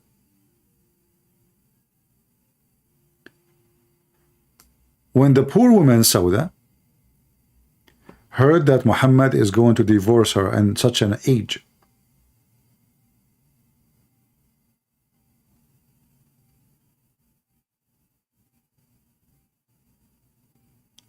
according to Al-Qurtubi, the reason Muhammad, he want to divorce her because she become a damima. She is very ugly. Maybe Christian Prince is making things up. I can show it to you from Al-Qurtubi, Al-Tabari, etc. But actually, let me show you. Hold on, give me a second. As long as we mention it, we better show it. This is Tafsir Al-Tabari. We can show it from Al-Qurtubi or any Tafsir. This is the good Muhammad, the best example of men.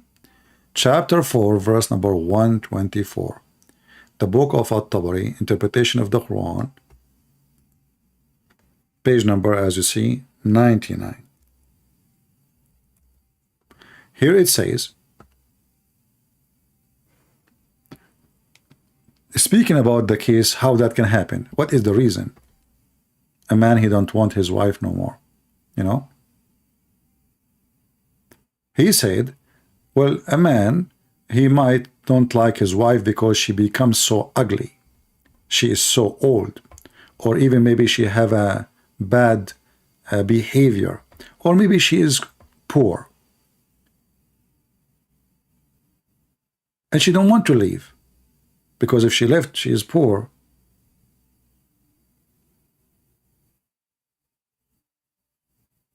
And this is what happened here to explain what happened with Muhammad. Muhammad, he have a wife, her name is Sauda, and she becomes so old. Muhammad don't sleep with her at all, period. Here it says, reported from Ibn Abbas that Sauda, she was afraid that he would divorce her because he's not coming to her no more. She said, please don't divorce me. And then what she did, she asked Aisha, who is the favorite dish to Muhammad, who liked to F her more than any other female, to take her day. So now she knew that Muhammad, he would like to spend more time with Aisha. So now they reach an agreement that he will keep this woman, but he will not sleep with her. No more. And this is what it says here in front of us. She gave her day to Aisha. Just keep me. This is how good Muhammad is. Instead of saying, you know what, this woman, she's old, where she will go? And not only that, a wife of Muhammad, she cannot remarry, which means she cannot even find a husband. So he stripped them even from the right to remarry again. If you go in the hadith, actually let us show you here. Maybe we can find something in English better than this one. I will give the link anyway for those who want to use Google Translation. But maybe we should use Google Translation first.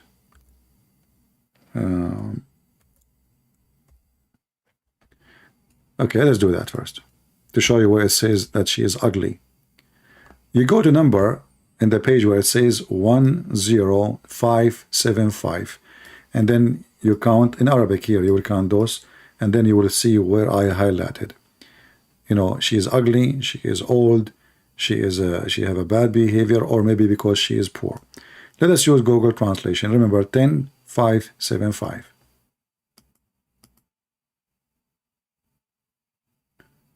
Here we go. 10575. From. Okay. Yeah, it said if a woman may be with the man, his eyes turn away from her because the translation is coming false, because she is very ugly, because she is arrogant, she have a bad character, or because she is poor. You know, and usually, by the way, the word poor here isn't about she don't have money necessarily. It can be she don't do belly dancing for him. She don't have a good skills in bed. You know, so in this case, the man, he would love to divorce his wife. But in the case of Muhammad, Aisha, she jumped to take advantage of this. And let me post the link for you. And she forced Aisha. Aisha, she forced Muhammad because she have too much control of him sexually. He liked little children. His favorite sex toy.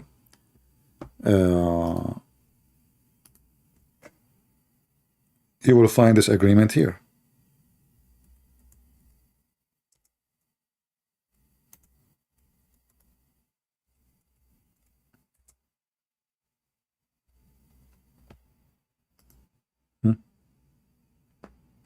Do you see it?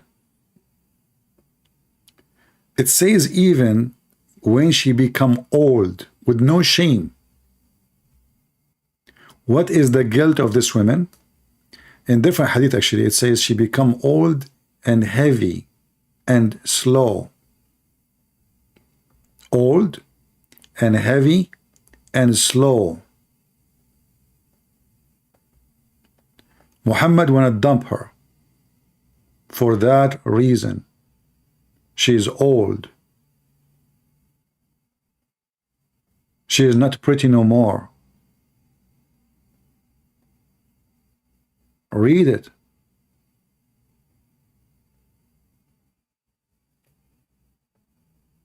All those stories in front of you, giving us how women are treated in Islam. So the husband, he will be nice to you as long as you are young like Aisha.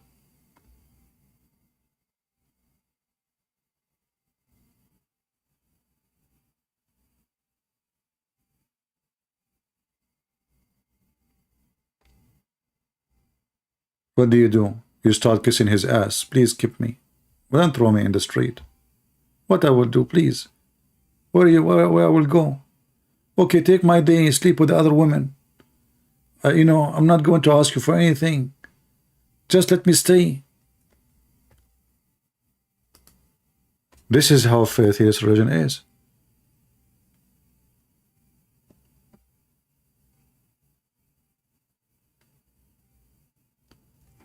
Let me show you another hadith.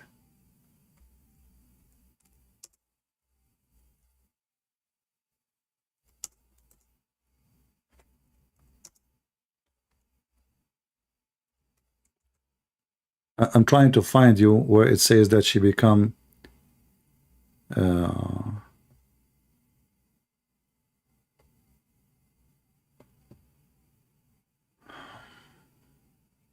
heavy.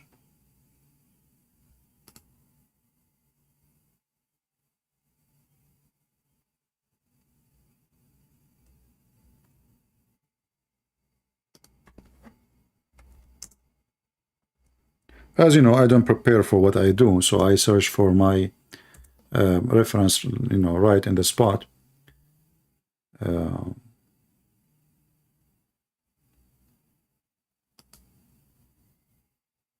Let us see.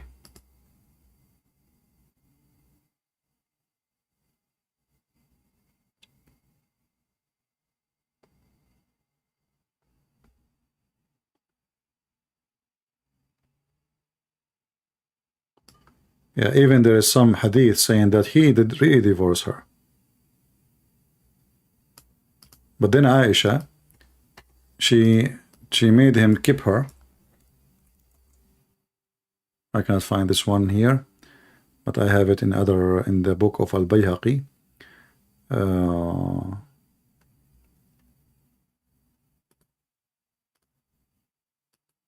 So imagine this woman, she married supposedly the best man in history according to the Muhammadan. And the best man in history, he want to throw her in the street. In the same time, she is forbidden to remarry a new husband because she is the wife of Muhammad. This is how nice he is. He told the Muslims that my wives are your mothers.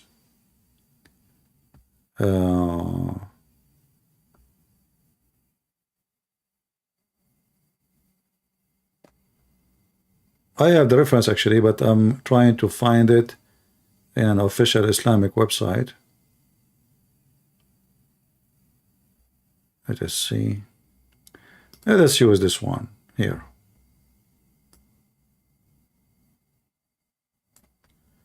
The reason for Aisha to give her day. Let us see here. Here we go.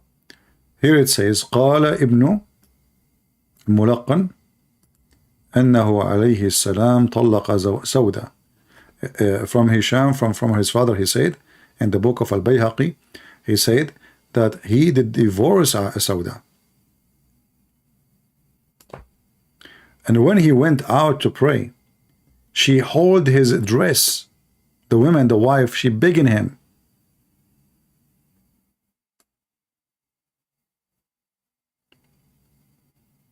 Please, don't divorce me. I don't need men, but I want to stay your wife. Please. So he let her under the condition to give her day to Sauda. Let me use Google translation.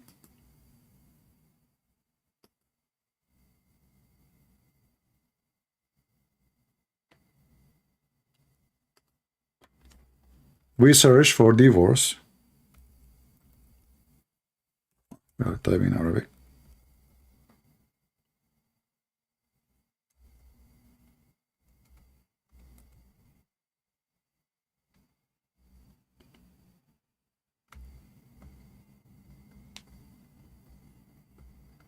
It was said that the Prophet, he divorced her. Blah, blah, blah, blah. But let us see the story. How she begged him holding his clothing.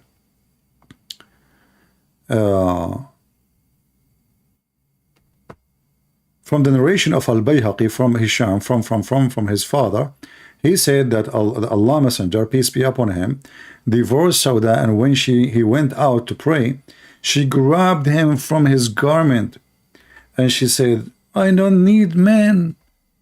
I don't need men. Just keep me, please. Keep me. And she gave her day to Aisha as an agreement. Aisha, she pressured him. She said, this way you can have more time with me. Keep her as a wife, which means Muhammad is even cheating now. In the days, the Aisha, she will have 2 more days than other women. Is that a behavior of a man? Appreciate a woman, especially she is from the earlier wives he married after Khadija? Is that what a man he do to a wife she served him when she was young? He dumped her because she become old?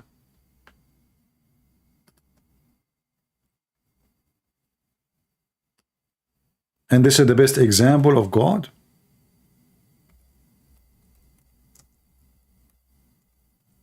And there is tons of stories.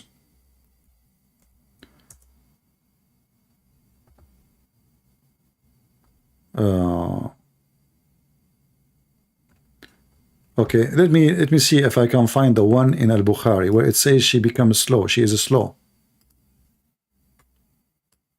And Muhammad didn't like slow women, old. He want to have brand new car, fluffy, doubly dancing. Dance for him, as the hadith says.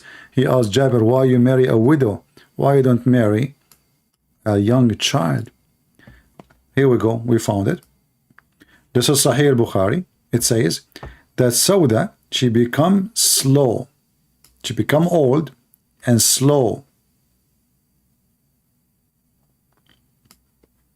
Do you see it? Why? Because simply she's an old woman. She is an old woman.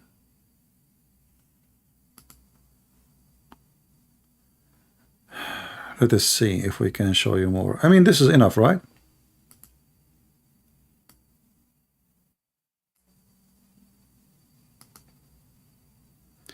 Different hadith, even they are using different word, which is nothing but an insulting. وَكَانَ ثَقِيلَ ثَبِطَةً. Unbelievable.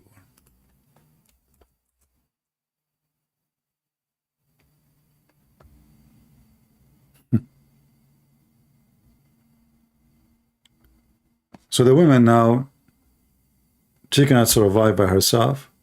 She's a poor woman. And this is the same woman, by the way. The reason for the hijab to come, it was because of her ass, if you remember. Because of her ass, Sauda, she was doing poo-poo. And then Umar ibn Khattab, he saw her at night doing poo-poo. And he was harassing her. He said to her, Arafnaki ya Sauda, we recognize you, Sauda. This woman, Sauda, she was big. This is the kind of Muhammad women he liked. He liked big and beautiful, which mean heavy duty, you know, like, I don't want to use the word fat, but this is what it is in Arabic. Omar, he saw her doing her poo-poo. He chased her. He said to her, we recognize you, Sauda. And then he went to his Muhammad and he said to him, why you don't order your wives to cover themselves, man, when he is the one is chasing them and they are at night doing poo-poo. And then Muhammad, he took what Umar he said and he make it Quran. This is why we will find that Umar he says, وَافَقْتُ رَبِّي وَوَافَقَنِي رَبِّي, which means my Allah agree with me and I agree with Allah. In what? In Quran. Allah, he copied the Quran of Umar. According to this hadith here, 3 things Umar he said, Allah he took it as he said and he make it Quran. There's other reference about 10 things. There is some they say even way more. But you will notice here that the story of the hijab, the reason this Muslim woman now who married a Muslim man in New Zealand, she is wearing hijab because of the ass of Sauda. If Sauda, her ass was not involved, Muhammad will not order the hijab, which is very weird because the man, she was doing poo-poo and she was at night, so I cannot even see her hair. I mean, those people, they have dark hair. So what the hijab for? It doesn't make sense. However, you will notice that whatever Umar he said become Quran. So the ayah came as I have said. As I said, word by word. Read it. All of this is sahih.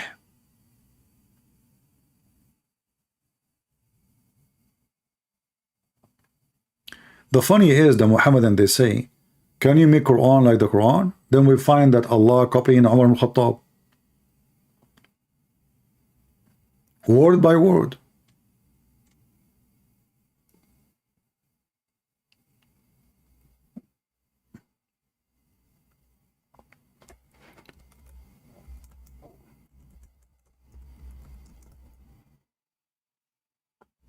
Read carefully. This is not me saying that. Let me show you.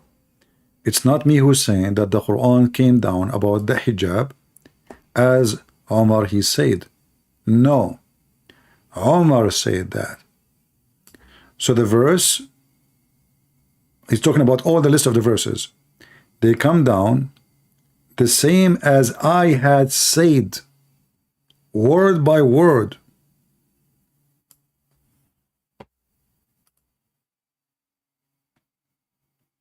In fact, even Muhammad, he said, if there is a prophet will come after me, is going to be Umar, because Umar, he got him busted many times. Right?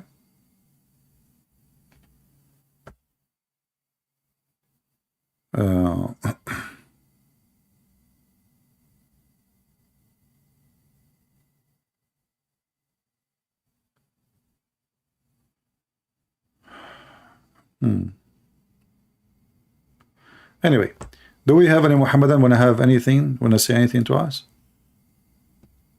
So when those people, they lie to you about women, she have rights in Islam. I mean, as you see, the Muslim, they have no shame even to lie about their religion, to lie to their wives.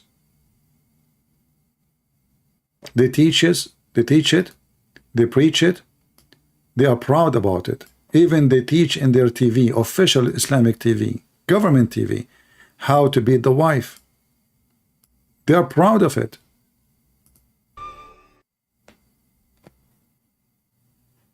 تخيل يا دكتور ان المرأة الأوروبية في الوقت الحاضر بتنشد الرجل القوام.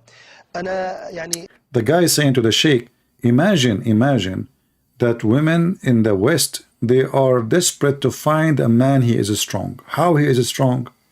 And he have some statics, like he have studies, official studies. Watch with me. هدي المشاهدين سريعا كده بعض إحصائيات سريعة عن هذا الأمر.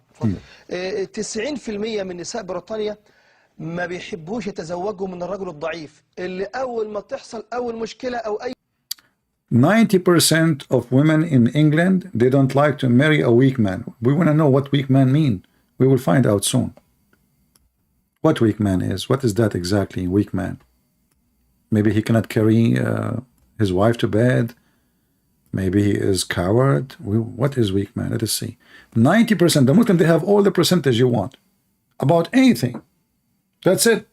90%. But why not 100%? I mean, I cannot believe that there's any women in the world she want to marry a weak man. Why should I do that? 90% only? It's just that a number. Okay, go. أي مشكلة يقعد يعيط يقول لك لا ده الراجل ده عامل شكل حريم. احنا عاوزين راجل. قضية الضرب دي شبهة خطيرة جدا. نعم. واحدة معانا مولانا. أقول إن الله كرم المرأة بهذه العقوبة عقوبة الضرب. Allah, he honored Muslim women by beating them. Do you hear me? Lady from New Zealand, you marry a Muslim man and you start doing a business now, Islam now? Donate to me? And you say Islam honor you?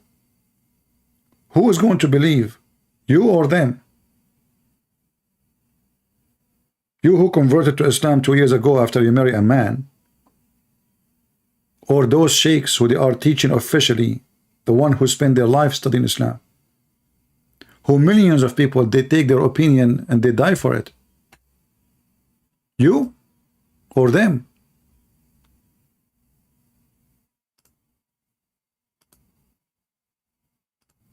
This is an ex-Muslim, by the way. It is not our topic.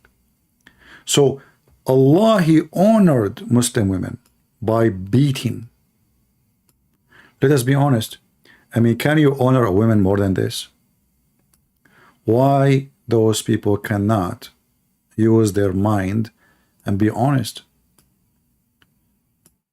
Allah, he honor you. What is such an amazing honor. I'm sure this woman from New Zealand, she would love it now. خطيرة جدا. نعم. واحدة معانا مولانا. أقول إن الله كرم المرأة بهذه العقوبة عقوبة. Let me make the text more clear so you can see it. So Allah, he honored wives by stating the punishment of beating. Explain to us, Sheikh. عقوبة الضرب. كيف؟ كرمها How? بالضرب. إي والله مش معقول. The guy saying, really? He did honor her by beating? And by the way, like they're playing like the good cup. Both of them, this is an Islamic program. So both of them, they agree totally. But it's just to make it like more entertaining. Really? Allah, he honor her by beating? How? كيف قال نبينا صلى الله عليه وعلى آله وسلم ولا تضرب الوجه. Beat her everywhere, but don't beat her face. Do you see how he honor her? People, do you see how Allah, he honor the Muslim women? Beat her everywhere, but don't beat the face. Abdul, but Allah, Prophet, he said don't beat the man in his face too, because he looked like Adam. What does this have to do with honoring? He's not honoring the women, he is honoring Adam.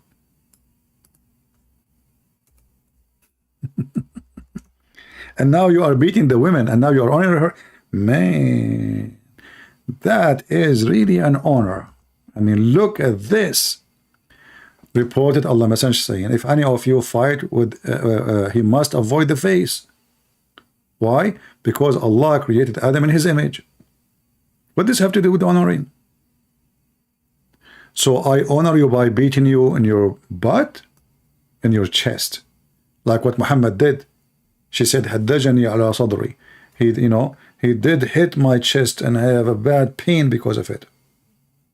It turned to be that is for your benefit, and you are just being weird. Shame on you. Why people do not see? We will go back to those guys, you know, for a laugh. Where is the video?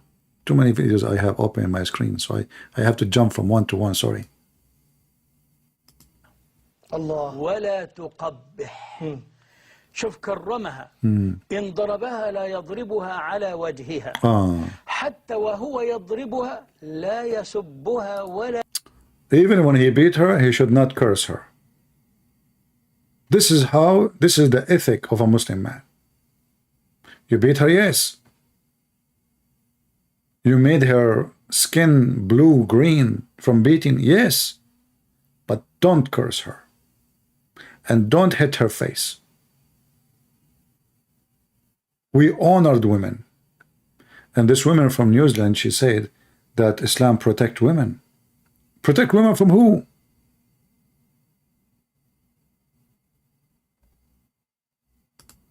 لا يشتمها عجيب.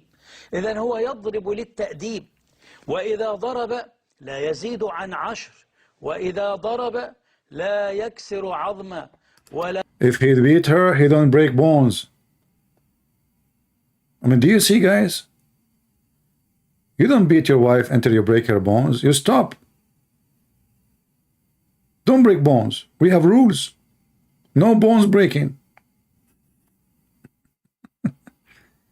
And this is how Allah, He honored the women.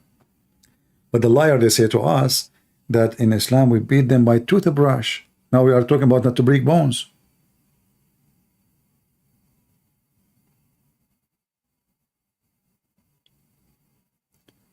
And this is this woman who is making a business of donation, lying to her teeth about how women in Islam is protected.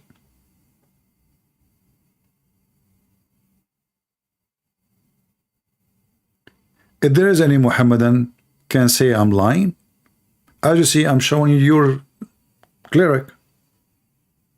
I'm showing you what it is in your TV. So we can lie to our wives. A real man is the man who marries a second wife. If you can't stand the heat, get out of the kitchen. You should not have attempted this from the first place.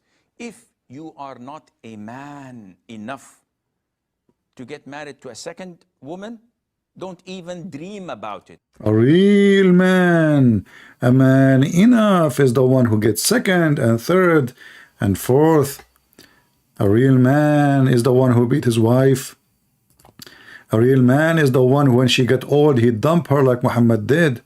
And the real man is the one who lied to his wife and marry a second wife. Me, hijab, Brother Sirtaj, Dawood on lie detector test. And they said the following questions. Do you love your wife? Yes. Pass. Would you die for her? Yes. Pass. If your wife was okay, would you get a second wife? Yes.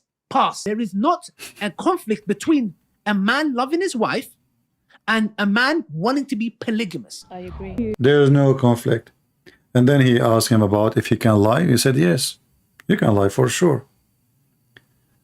A man, he loved his wife in Islam since when?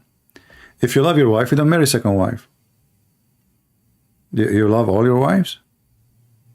Really?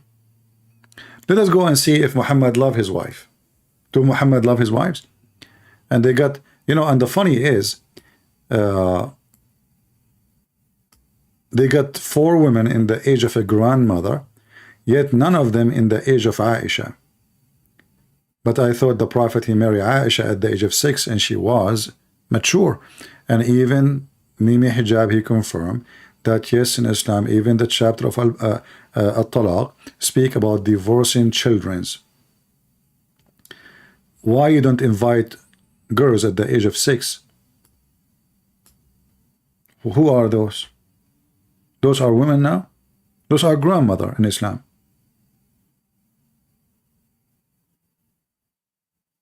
Where is the real women in Islam? The 6 years old.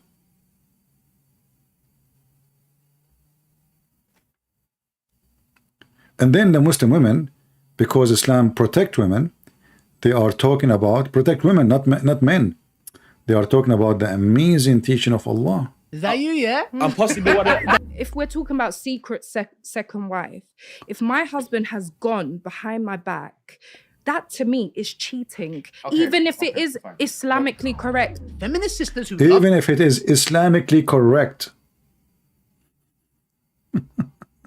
Their sisters, who will die for their sisters, will take a bullet for their sisters, but will not share their husbands for their sisters. So the point is this, you know, let me be real, yeah? If you got a good husband, by the way, I'm not talking about these guys who don't pray, jahil, clowns, yeah? We are not talking about the bad Muslims. We are talking about the good Muslims who pray. Those are the ones who have secret wife. Come on.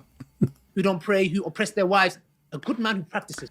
Oh, he don't oppress his wife by marrying a second wife and third wife and fourth. This is not oppression. No, no, no, no. This is the right thing to do. Who fears Allah, who's good to his wife, takes care of his wife. He comes and he says, I want a second wife. All hell breaks loose. And then we blame this man. Yeah, but why are you keeping it secret? What else should he do? See?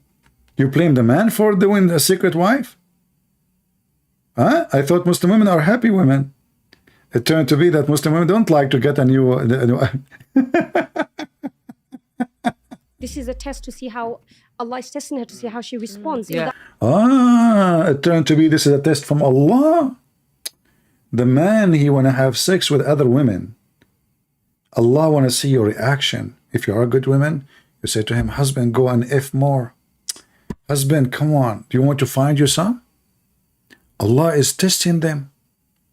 This is called the testicle test.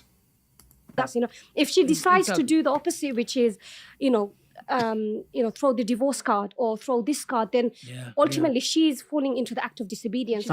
Man, the woman, if she asks for divorce after she find out her husband is sleeping with other women, she is being disobedient. Not the husband. No, it is the women disobedient. And who is explaining that to you? Women. Thank you. Which I'm now expected as a Muslim man to follow. It's not the religion of Al-Islam. It's the religion of women's feelings. I'm not going to follow that religion. See? We don't follow women feeling, you stupid idiot, dummy. Who care about feeling? We follow Islam. With respect to you, I'm not going to do prostration to the collective hormonal and emotional status of men or women or children or anybody else. You're saying if he's man enough, if your husband came to you man enough and said to you he wants a second wife. At least then it's not secret. Sister, I knew one about second. One second. Do you know about it? What are you gonna do? Are you gonna say to me, yeah, you can? Thank you. Your face says No. enough. Your face says enough. Sister, Are you going to say to him, you can't? This is Islam. What you gonna do? I want to know what you're gonna do. I want to know what you are going to do. Well, my friend, I will tell you what you can do. You can report him to the authority. You will go to jail. They live in the West. You're a potato, all of you. Cowards. Cowards. So look at those people, how double standard they are. They are claiming to be British citizen. They carry a passport, have a cross on it. They took an oath when they get citizenship to be obedient to the law, and they are discussing wide open having secret marriage. Legally, officially, according to Allah teaching. Showing you how much the Muslim woman, she is oppressed. And they are showing you that the good woman is the one who not the one who dislike. Actually, I just remember something. Muhammad, he spoke about women who complain about their husbands because they beat them. What is the hadith? Hold on, let me remember.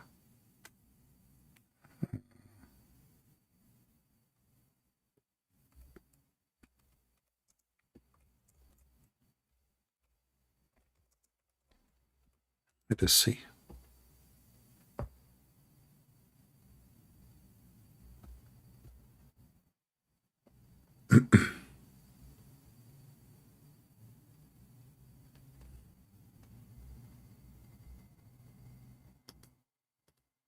a group of women who complain about their husband beating them. Muhammad, he said, those women who go around complaining about their husband, they beat you, they are not the best of yours.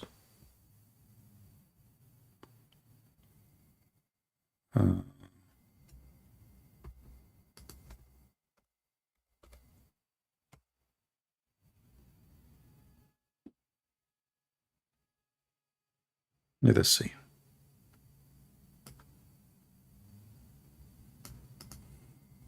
Read with me and see how filthy this religion is. And the Muslim translation, as usual, they try to cover it up. So here it says, and this is sahih, you know, this is not, this is authentic, very authentic. As you see, all those references are authentic. So those women who complain about their husband beating them, they are not the best among you. Do you see it? Women, many women, they came to Muhammad and told him, many women, they have gone around Muhammad's family complaining of their husband, those who do so. That is, those who take to beating their wives. Look at the first translation, you know, those who do what? Those who take to beating their wives are not the best of you. You see how they mix it? The women who they are doing that, they are not the best of you. Let's go to the previous one. Unbelievable.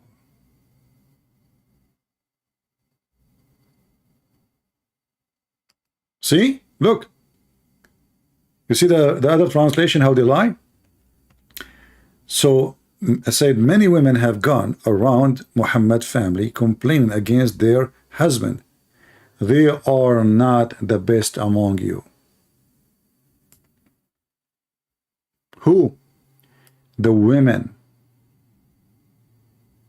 Muhammad, he gave the men permission to beat the women. And those women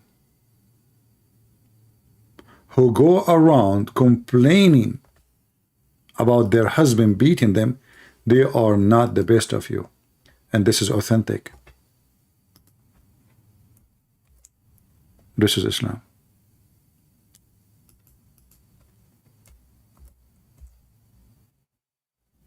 How many of you will promise to download the video and share it everywhere? I'm going to download it. I'm going to post it in Rumble. And I'm going to make it unlisted link, which means you can see it only in Patreon. Not because I want, you know, on Patreon you can watch it for free. I mean, you can, you don't even need to log in. But I know the Mohammedan, they will go crazy for this video.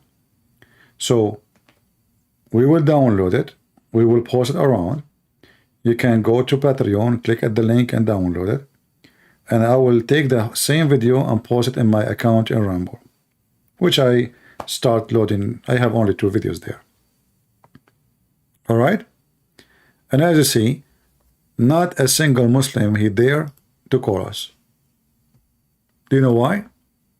Because everything we said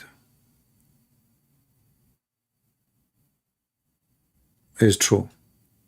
Oh, I remember now, this woman, she said in the other video that she have an orphan charity. Islam encouraged to support the orphan. Shame on you. First of all, I don't know how you can support them. You've never been in those countries. However, in the Quran, how you support the orphan is by having sex with them.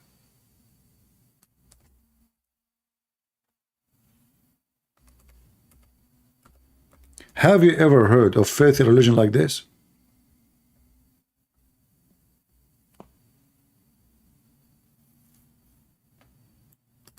How we support the orphan? This chapter here, chapter 4, verse number 24, is about having sex with married women. But let us go to the orphan.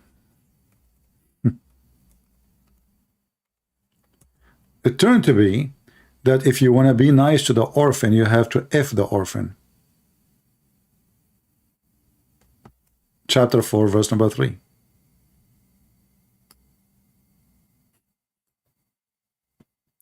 But the word orphan is something we say to children. Correct? If a woman, she is 19, 20, 21, she is not an orphan.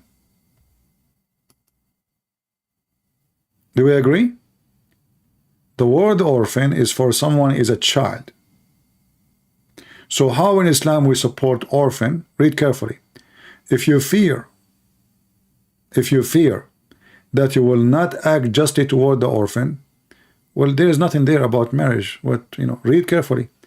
Marry such women as seem good to you, 2 and 3, and so the orphan is the one you have sex with first. If you don't want,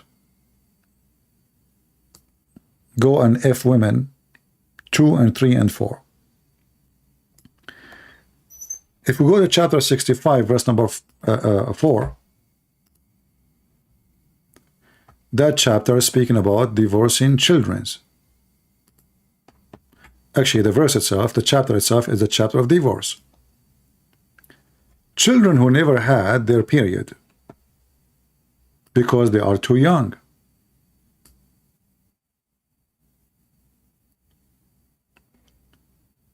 Even Mimi Hijab, he agree, and all the Muslims there, those potato on YouTube, they agree, yes, you can have sex with children. What's the problem?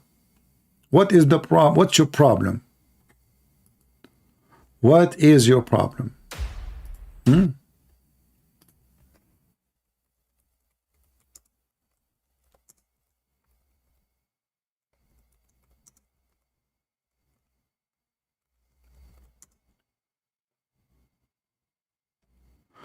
I'm typing in Arabic in YouTube. Okay.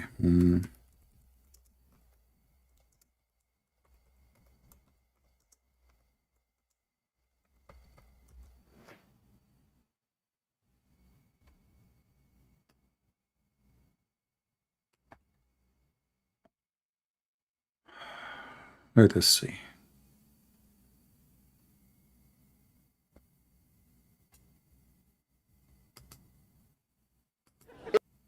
If you look just at the Quran, you will get the indication that you can have sexual intercourse with a 5-year-old. The reason why it's haram to have sexual intercourse with a 5-year-old is not found in the Quran at all. If you just read the Quran, it is halal, it would be halal to have sexual intercourse with a 5-year-old. In Surah Al-Talaq, chapter 65, verse 4, Allah subhanahu wa ta'ala tells us who you can divorce and who you cannot divorce. And then he says, وَاللَّائِ لَمْ يَحِدْنَ. وَاللَّائِ لَمْ يَحِدْنَ. And the ones who had never been pubescent before. And by the way, this is very important, yeah? I want all Muslims to be aware of this. The reason why we don't have sexual intercourse with 5-year-olds and 6-year-olds and 7-year-olds or whatever is not because of puberty. Wait a minute, what did you say? It's not because of puberty, because that verse in the Quran actually says lam yahid. They never had puberty before. You can't go around that. The Quran doesn't say anywhere in the Quran that the woman has to be pubescent. I dare you to find one verse in the Quran. I dare you. Where it says you're not allowed to marry someone based on harm, or you're not allowed to have sexual intercourse based on harm, or you're not allowed to marry someone based on puberty. So if you're on Quran alone, you're allowed to have sexual intercourse with 5-year-olds. Get me one verse in the Quran which says the woman has to be pubescent. One verse. I want one verse in the Quran from the beginning of the book to the end of the book which says that she has to be pubescent. So okay, so that makes it halal from your perspective. From your perspective, it's halal. You know in the Quran it says, حُرِّمَتْ عَلَيْكُمْ أُمَّهَاتِكُمْ. It says you're not allowed to marry your mum. It says you're not allowed to marry your sister or your auntie. Where does it say you're not allowed to marry a prepubescent? I'm looking for one verse that you can say, you pinpoint it and say this is where it says prepubescent marriage or whatever is not allowed. So if you're Quran alone, you're steered towards pedophilia, and a severe type of pedophilia. Can you believe it?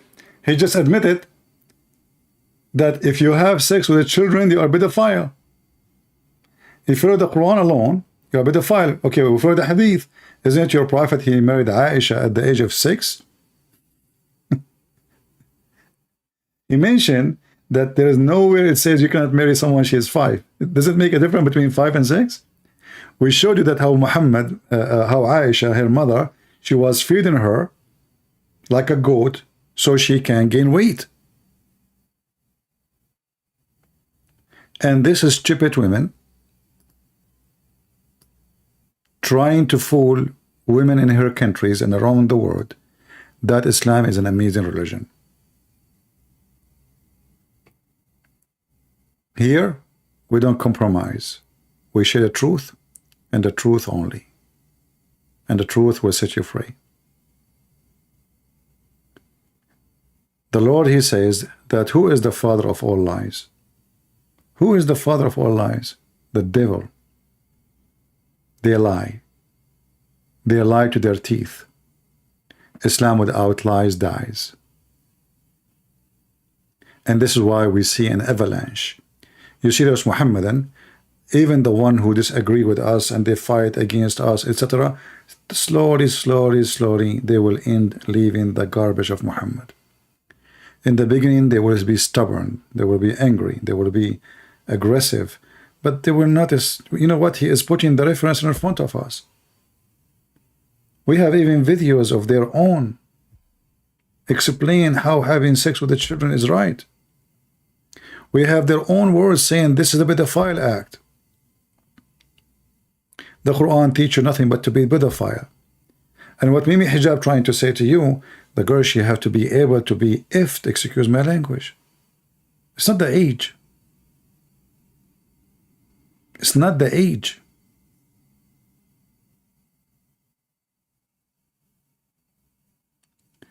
This is how filthy this cult is. So again, if you want to watch the video, you will find the link only in Patreon, which means going to be here for some time, and then we will delete and we will keep it only in Ramble or wherever download the video. Until we see you soon again, I want to say thank you all for being here, and glory to the Lord. Women in Christianity is treated equally, one man, one wife. A decent man, a decent woman. Marriage in Christianity is real marriage. For it's not a contract of sex. It's not a contract of finance. It is a unity by God. Have nothing to do with all what they say. When a man he marry a woman, the Bible says they will become one. One. When God he created Adam, he created one female for him. That is the right way, and this is the natural way, and anything else is nothing but lust of animals.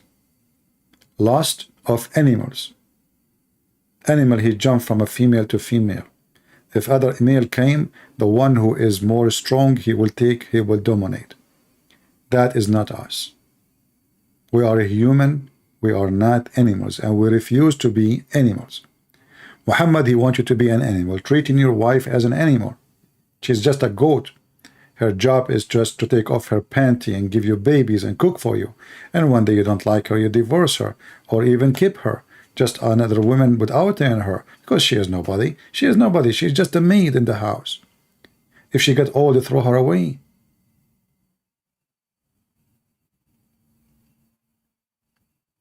So when those liars, they say Islam respect women, how Islam respect women and Islam make you equal to dogs and donkey? Even Aisha, she said, شبهتمونا بالحمير والكلاب. You made us equal to dogs and donkeys, but this is what her husband did. They are doing what Muhammad said, that a dog and a donkey and a woman, they will defy your prayer. She said, you made us equal to dogs and donkeys. And showing them how Muhammad was hypocrite. When he used to pray, he used to touch her. But he is the one who said, 3 things would defy your prayer: a dog and a donkey and a woman. It's Muhammad who said that. So she did not dare to say, Muhammad, he made us equal to dogs and donkeys. She said to them, you made us. Let us go to the other hadith. And you will see Muhammad, he said it clearly.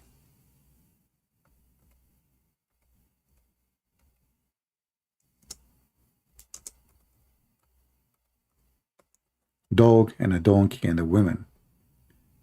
They They say cut the prayer. No, that's not what it says. This is not about cutting.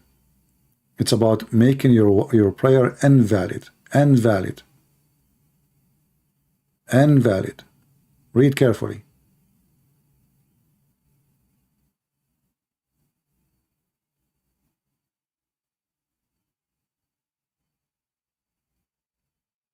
This is how Muhammad he looked at women.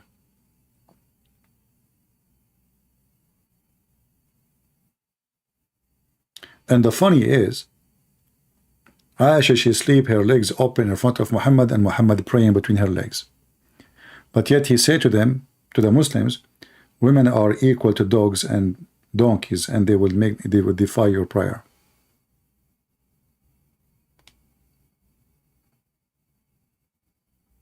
All of this is a very authentic. Not only that, this woman, she said, I forgot to mention this, very important. She said that Muslim women, they are respected, right? Muslim women are protected. Well, your prophet, he says that the woman, she come in the image of the devil, and she live in the image of the devil. Is he speaking about you? I would like you to add in the video the word New Zealand, because she is from New Zealand, so women in New Zealand will not be fooled by such an evil woman trying to lie to them to her teeth. Either she is evil, she know what she is doing, she's lying, or she is stupid. Either way, that is evil. So as you see, Muhammad, he said, this is how women are protected in Islam, that a woman, she is a devil. Are you going to print this to your wife and put it in the top of her bed? Women, she advanced in the image of the devil, and she retreat in the image of the devil. What about you print this and put it in the top of your mother grave? What about you print this, put it in the top of your mother bed? Why don't Muslim make a speech in your TV, in USA, when you speak in the speaker corner, says women approach in the image of the devil and they retrieve in the image of the devil? And why? Just because she walked in front of Muhammad, and because Muhammad is a decent man, he was staring at her ass, so he got horny. He went to his wife, he forced his wife Zainab, who was doing lathering, painting, coloring, he forced her into sex. Even Muhammad, he said, a woman should answer the call of her husband, which means to F her, excuse my language, even if she is in the saddle of the camel, on the camel. If a woman actually, she don't want to have sex, maybe she is tired, maybe she is not, don't feel like it, maybe she is whatever, you know, the angels will curse her all night. But if the man, he do the same, nobody curse him. Because this is the religion of the man. The man, he can have 4. He can refuse. Actually, the Quran, chapter 4, verse 34 says, "Uhjuruhunna fil madaji'." Stop sleeping with them. Jail them in their rooms and stop. But the woman, she cannot do that. If she don't go to bed, the angels all night are angry, cursing her, continue until the morning, until she take off her panty. This is how women, she is protected in Islam. And this weird women, donation women, donate to me, claiming that Muslim women are respected. Not to forget that the Muslim man, he will get a lot of female for sex, and he will be in heaven just a sex toy. Not to forget to mention that even in heaven, you will be jailed in your tent. In your tent. You cannot see anybody except one man, for you are a sex toy. And this is all over the Quran. The houris and the wives, they will be restrained in their tents. Look at the translation here. What? Cool prevalence? What? Cool. It's a cool, huh?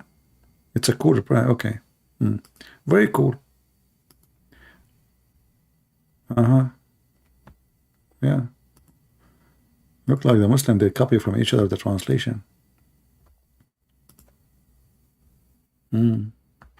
What a nice jail for eternity. Just to be effed just to be effed. And this is heaven, supposedly. You have no duty in the heaven of Allah. You see, the Muslim women, they say, oh, we will go to heaven. As you see, Muhammad, he said, the majority of women are in hell. Number two, if you get lucky, you will be a sex toy. Not only that, in the heaven of Allah, you will be competing with a lot of women, with one man. Which means in earth, maybe you got lucky and you have one husband. Because he live in the West, you don't dare to have a second one, unless he go to the Middle East and he do it behind you. Or in the West, but behind you. But in heaven, he will have hundreds of women, and you are just one of his sex toys. Not only that, actually Muhammad, he promised that in heaven, Allah will import women who they are hookers from hell, for they have a good training in sex, and they have big boobs and nice asses and vagina.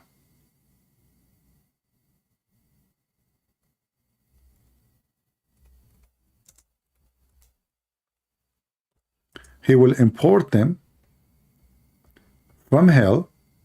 Let us see if we can find the hadith.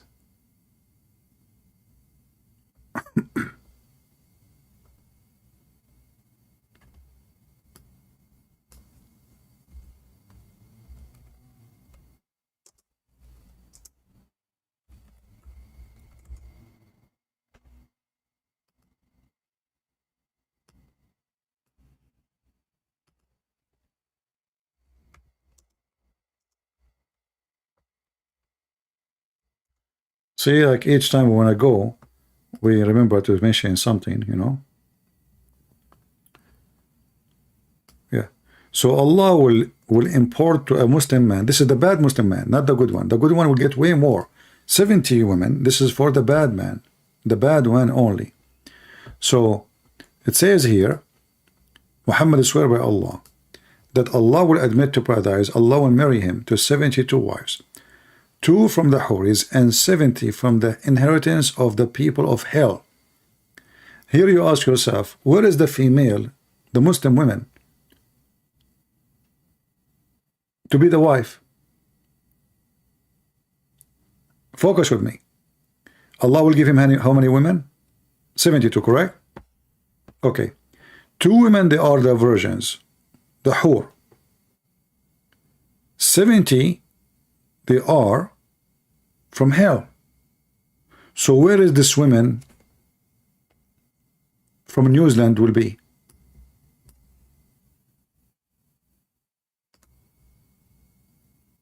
Are you following with me? That means you will not be there. 70 will be from hellfire. Those are in his inheritance. 2 are the virgins who Allah made them in heaven for effing. They are so good in bed. Where you will be? Well, I have a better news for you. Most likely, Muhammad, he meant that all those 70 are Muslim women anyway. However, they have to be very good looking. Read carefully with me. It says, and 70 from the inheritance, his inheritance from the people of hell, all whom will have desirable front passages, and he will have a male member that will never become flaccid, i.e. soft and limp. And this woman, she is telling us about amazing religion, spiritual relationship with Allah, when all of Islam is about penises and vagina and orgasm of 70 years. And Muhammad is stuck with number 70. The orgasm of a Muslim man is 70 years in heaven. Oh, that's mean how many years the sex itself? And then 70 years orgasm, and we do not know, he did not mention how many years of the sex itself with the women. But then the second woman, another 70 years. So if this guy, he have all those women, just those women, I'm not going to count the endless number Muhammad he came with, what we will find. Let me show you how funny the number will be. So I will take the 72, each one of them 70 years orgasm. 72 x 70, just the orgasm alone, 5,040 years. Which means if the man, he is just having orgasm with you 70 years, he will have sex with you again after 5,040 years after that. You have to wait. Your legs is open, excuse my language, for 5,040 years before you are going to be boomed by His Majesty, who his penis, great news, will never go limp. And here you see how Muhammad is a filthy man. You know, we cannot compare between him and the Messiah. God forgive me for even mentioning the name, the two names in one line. That is not the Holy God teaching. That is a filthy, disgusting street man. Even street men, they will not speak filthy like this man. Imagine you are standing in a now and somebody claiming to be a prophet. Imagine Muhammad, he just came to us and he just said this to us. How stupid are you to listen to such a man? He's a pimp.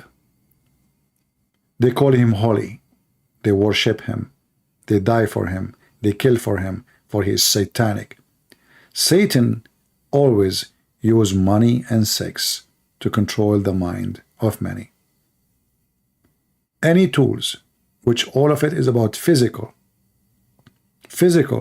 And if he can make it emotional, that is even going to be better. That is not what God is about. When they asked Jesus about who is going to have this woman when she go to heaven, he said, he and she, they will not get married. The same as angels they will be. So me and a female Christian, we will be in heaven equally. I will not have 70 virgins to sleep with me, and she will not have 70 men to sleep with her.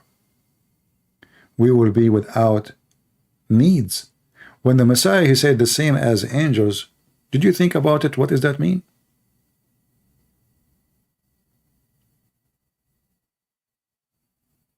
That means we will be free. Free. We will not be addicted. We will not be enslaved by our needs, because now we are enslaved. You have to sleep. You have no choice. Can you stay without sleep? I would love to. When you are 60 years old, you step to 20 years. 20 years of your life is gone. Doing nothing, just sleeping. But we have no choice. We have to eat. We have to cover ourselves in the cold. We have to get heat. We have to. We are under the needs. When you are with Jesus, you will be free from all your needs.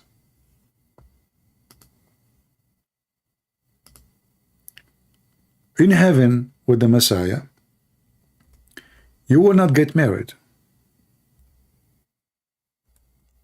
She will not get married. Because the purpose of marriage is not there.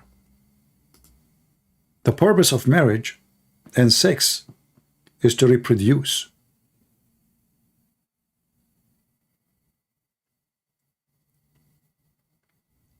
And we reproduce because there's death.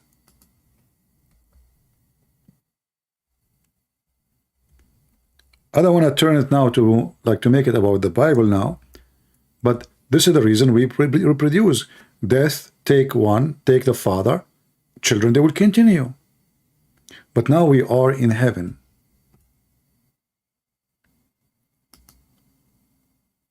And this heaven is going to be totally different, because now we are in the real heaven, not in the garden of Adam and Eve, which was on earth.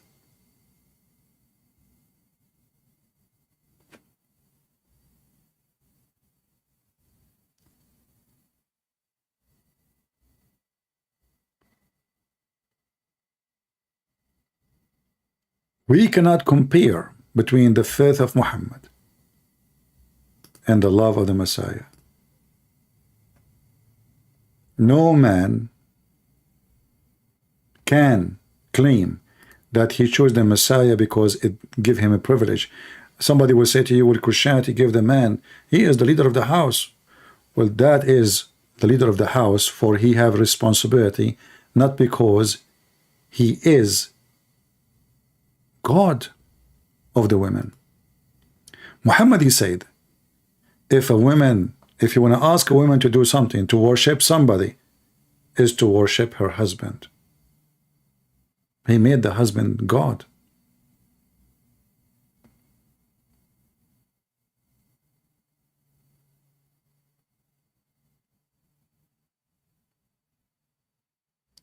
With the Messiah, the women, she have the right to have one husband, and the husband, he have no right except to have one woman. The Jews used to abuse women. They marry, they divorce, she got old, he replaced her, he got a new one. The same as the Muhammadan. With the Messiah, you cannot do that. You cannot abuse that you are the male who is strong and she is the female, she is weak, so I do as I wish.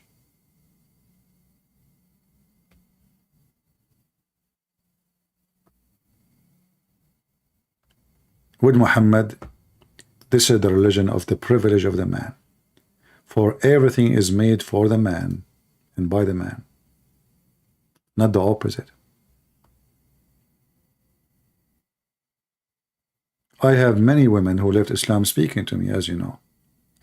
And all of them agree. The reason, number one reason, they leave Islam because they notice that Islam is a religion of the man. However, I'm not that man who will take such a religion to be my religion, because I have to be a pervert, filthy, agree with having sex with the children, taking my neighbor or my own son wife, as Muhammad did to Zainab. Zainab, the wife of his own son. He went to the house and he flirted with her when she is married. And Allah told him, why you are hiding what you have in your heart? Imagine, can you believe there's God encouraging a man to flirt with married women? And this woman is married to his son. Imagine, forget about son. Imagine you have a friend. He come to your house. You trust the man. That's why he's coming alone. That's why he is in the house when the husband is not there. Because he's trustworthy, supposedly. Because the neighbors will not speak about why he is coming. Remember, this is a Middle Eastern society. Why a man coming alone? Because he's the father. He can get in. Nobody will question why. If a man, he come alone and the husband is not home, that is a disaster. That means the woman, she is cheating. Muhammad entered the house. The husband is not there. What he do? And this is the Muslim story. This is the Muslim side of the story. Obviously, the story is far away from this. He flirted with the wife. And what the wife, she said, that when Muhammad, he flirted with her, each time her husband Zayd, he wanna F her, Allah, he made his penis swell. While Jesus, making the blind see, healing the leopard, resurrecting people from death, Allah was busy making the husband penis swell. This is his miracle.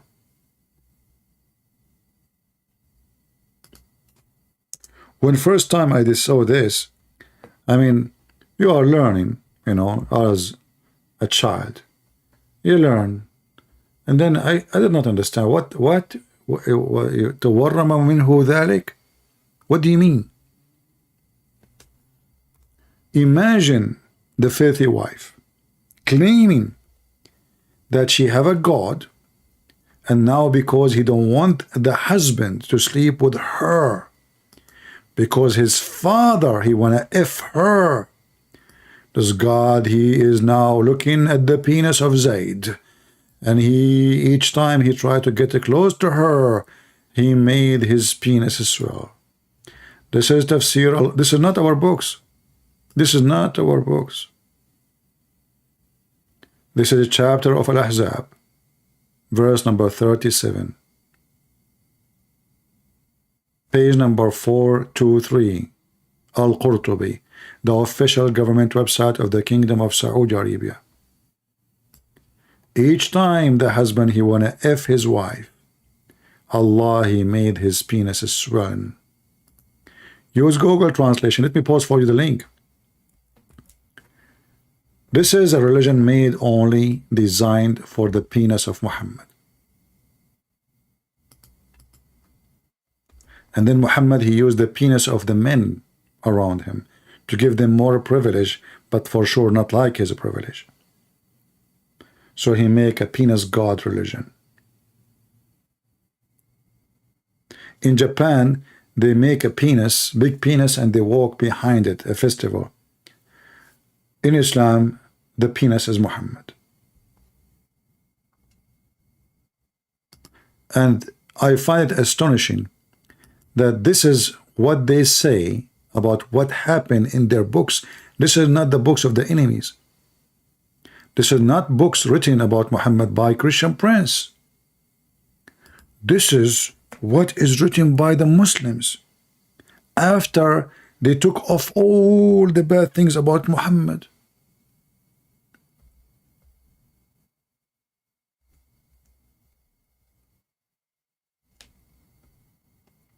Each time the husband wanna come to the wife to F her, excuse my language, I'm saying it as it is. That's what it says. Each time he tried to F her, Allah, he made his penis swell. Shame on you, Zayd. Zayd, why you are trying to approach your wife? She is now for Muhammad. And not only that, even they say that one of the privilege of Muhammad, if his eyes fall into a woman, her husband must divorce her so the Prophet can F her. Can you believe how filthy? And then they speak to you, this woman, she speak spirituality in Islam. In Islam, you have relationship with Allah. When in fact, she is nothing but a vagina in Islam. Allah himself is not even a spirit. The Prophet is a pervert. In every way, in every mean. If his eyes fall into a woman, her husband must divorce her. So the Prophet can F her immediately. Isn't it this is really so beautiful? It is.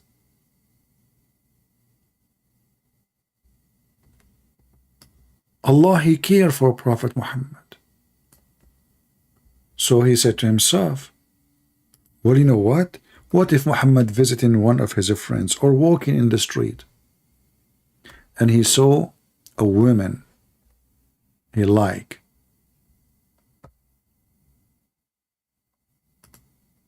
The husband must divorce her. Privilege number 10. إذا وقع بصره على امرأة وجب على زوجها طلاقها وحل له نكاحها. Number 10, and you will notice even all of them is about sex and money. If the Prophet's eyes fall into a woman, her husband must immediately divorce her. So the Prophet can F her. And this crazy woman trying to lie to her own country people that in Islam there is a religion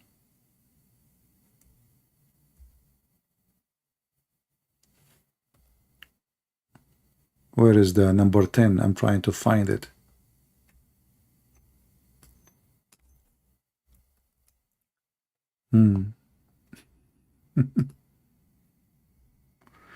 Where is the I'm trying to find the translation if his eyes fall into a woman. Okay, let's see. Here we go. If his side, number 10, if his side who? Muhammad, falls on a woman, her husband must divorce her so the Prophet can F her. They say here, translation lawful. No, so the Prophet can F her, not to marry her. Have you ever heard of a pervert prophet like this? And they claim that this is from God. If this is from God, what is from Satan? What is Satan? This is Satan, my friend.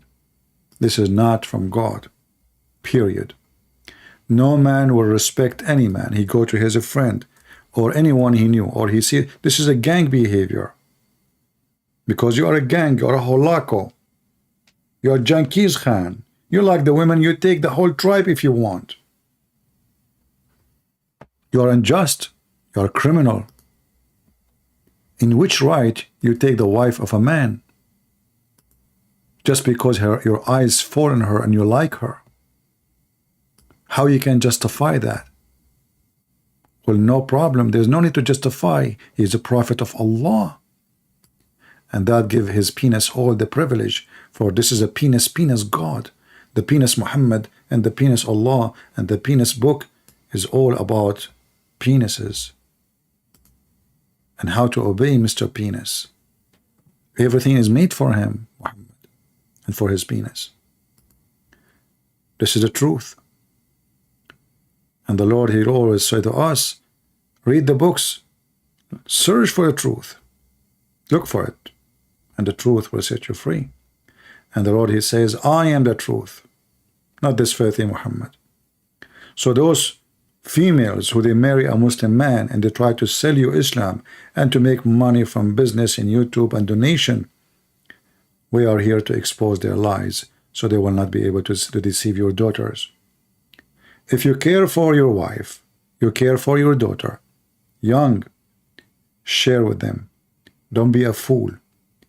They are working hard to deceive your children. One day your daughter, she will come back home and she'll say, Dad, I want to marry a husband, he's a Muslim. Oh, Dad, I want to convert to Islam. And then you come to Christian Prince, says, help me. I will not help you. You don't deserve my help because you heard me already 1,000 times. And you did nothing. You've been warned. You've been taught. We give you reference. We give you proofs. We play video for you. I spend hours every day. And the other day, I spent 11 hours in one day. So don't tell me I need your help. I did my part. Do your part, protect your family, and not protecting them by shouting at your kids, says Islam is bad. Show them. Prove it to them. Teach them in early age so they can be immune from the devil Muhammad.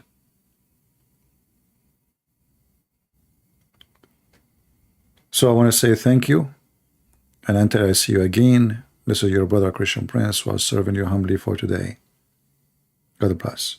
And again, the video will disappear from here. You can find the link in Patreon, and you do not need to make a donation. You go there, it's for free. Click at the link there, download the video, share it around. God bless, and see you soon again.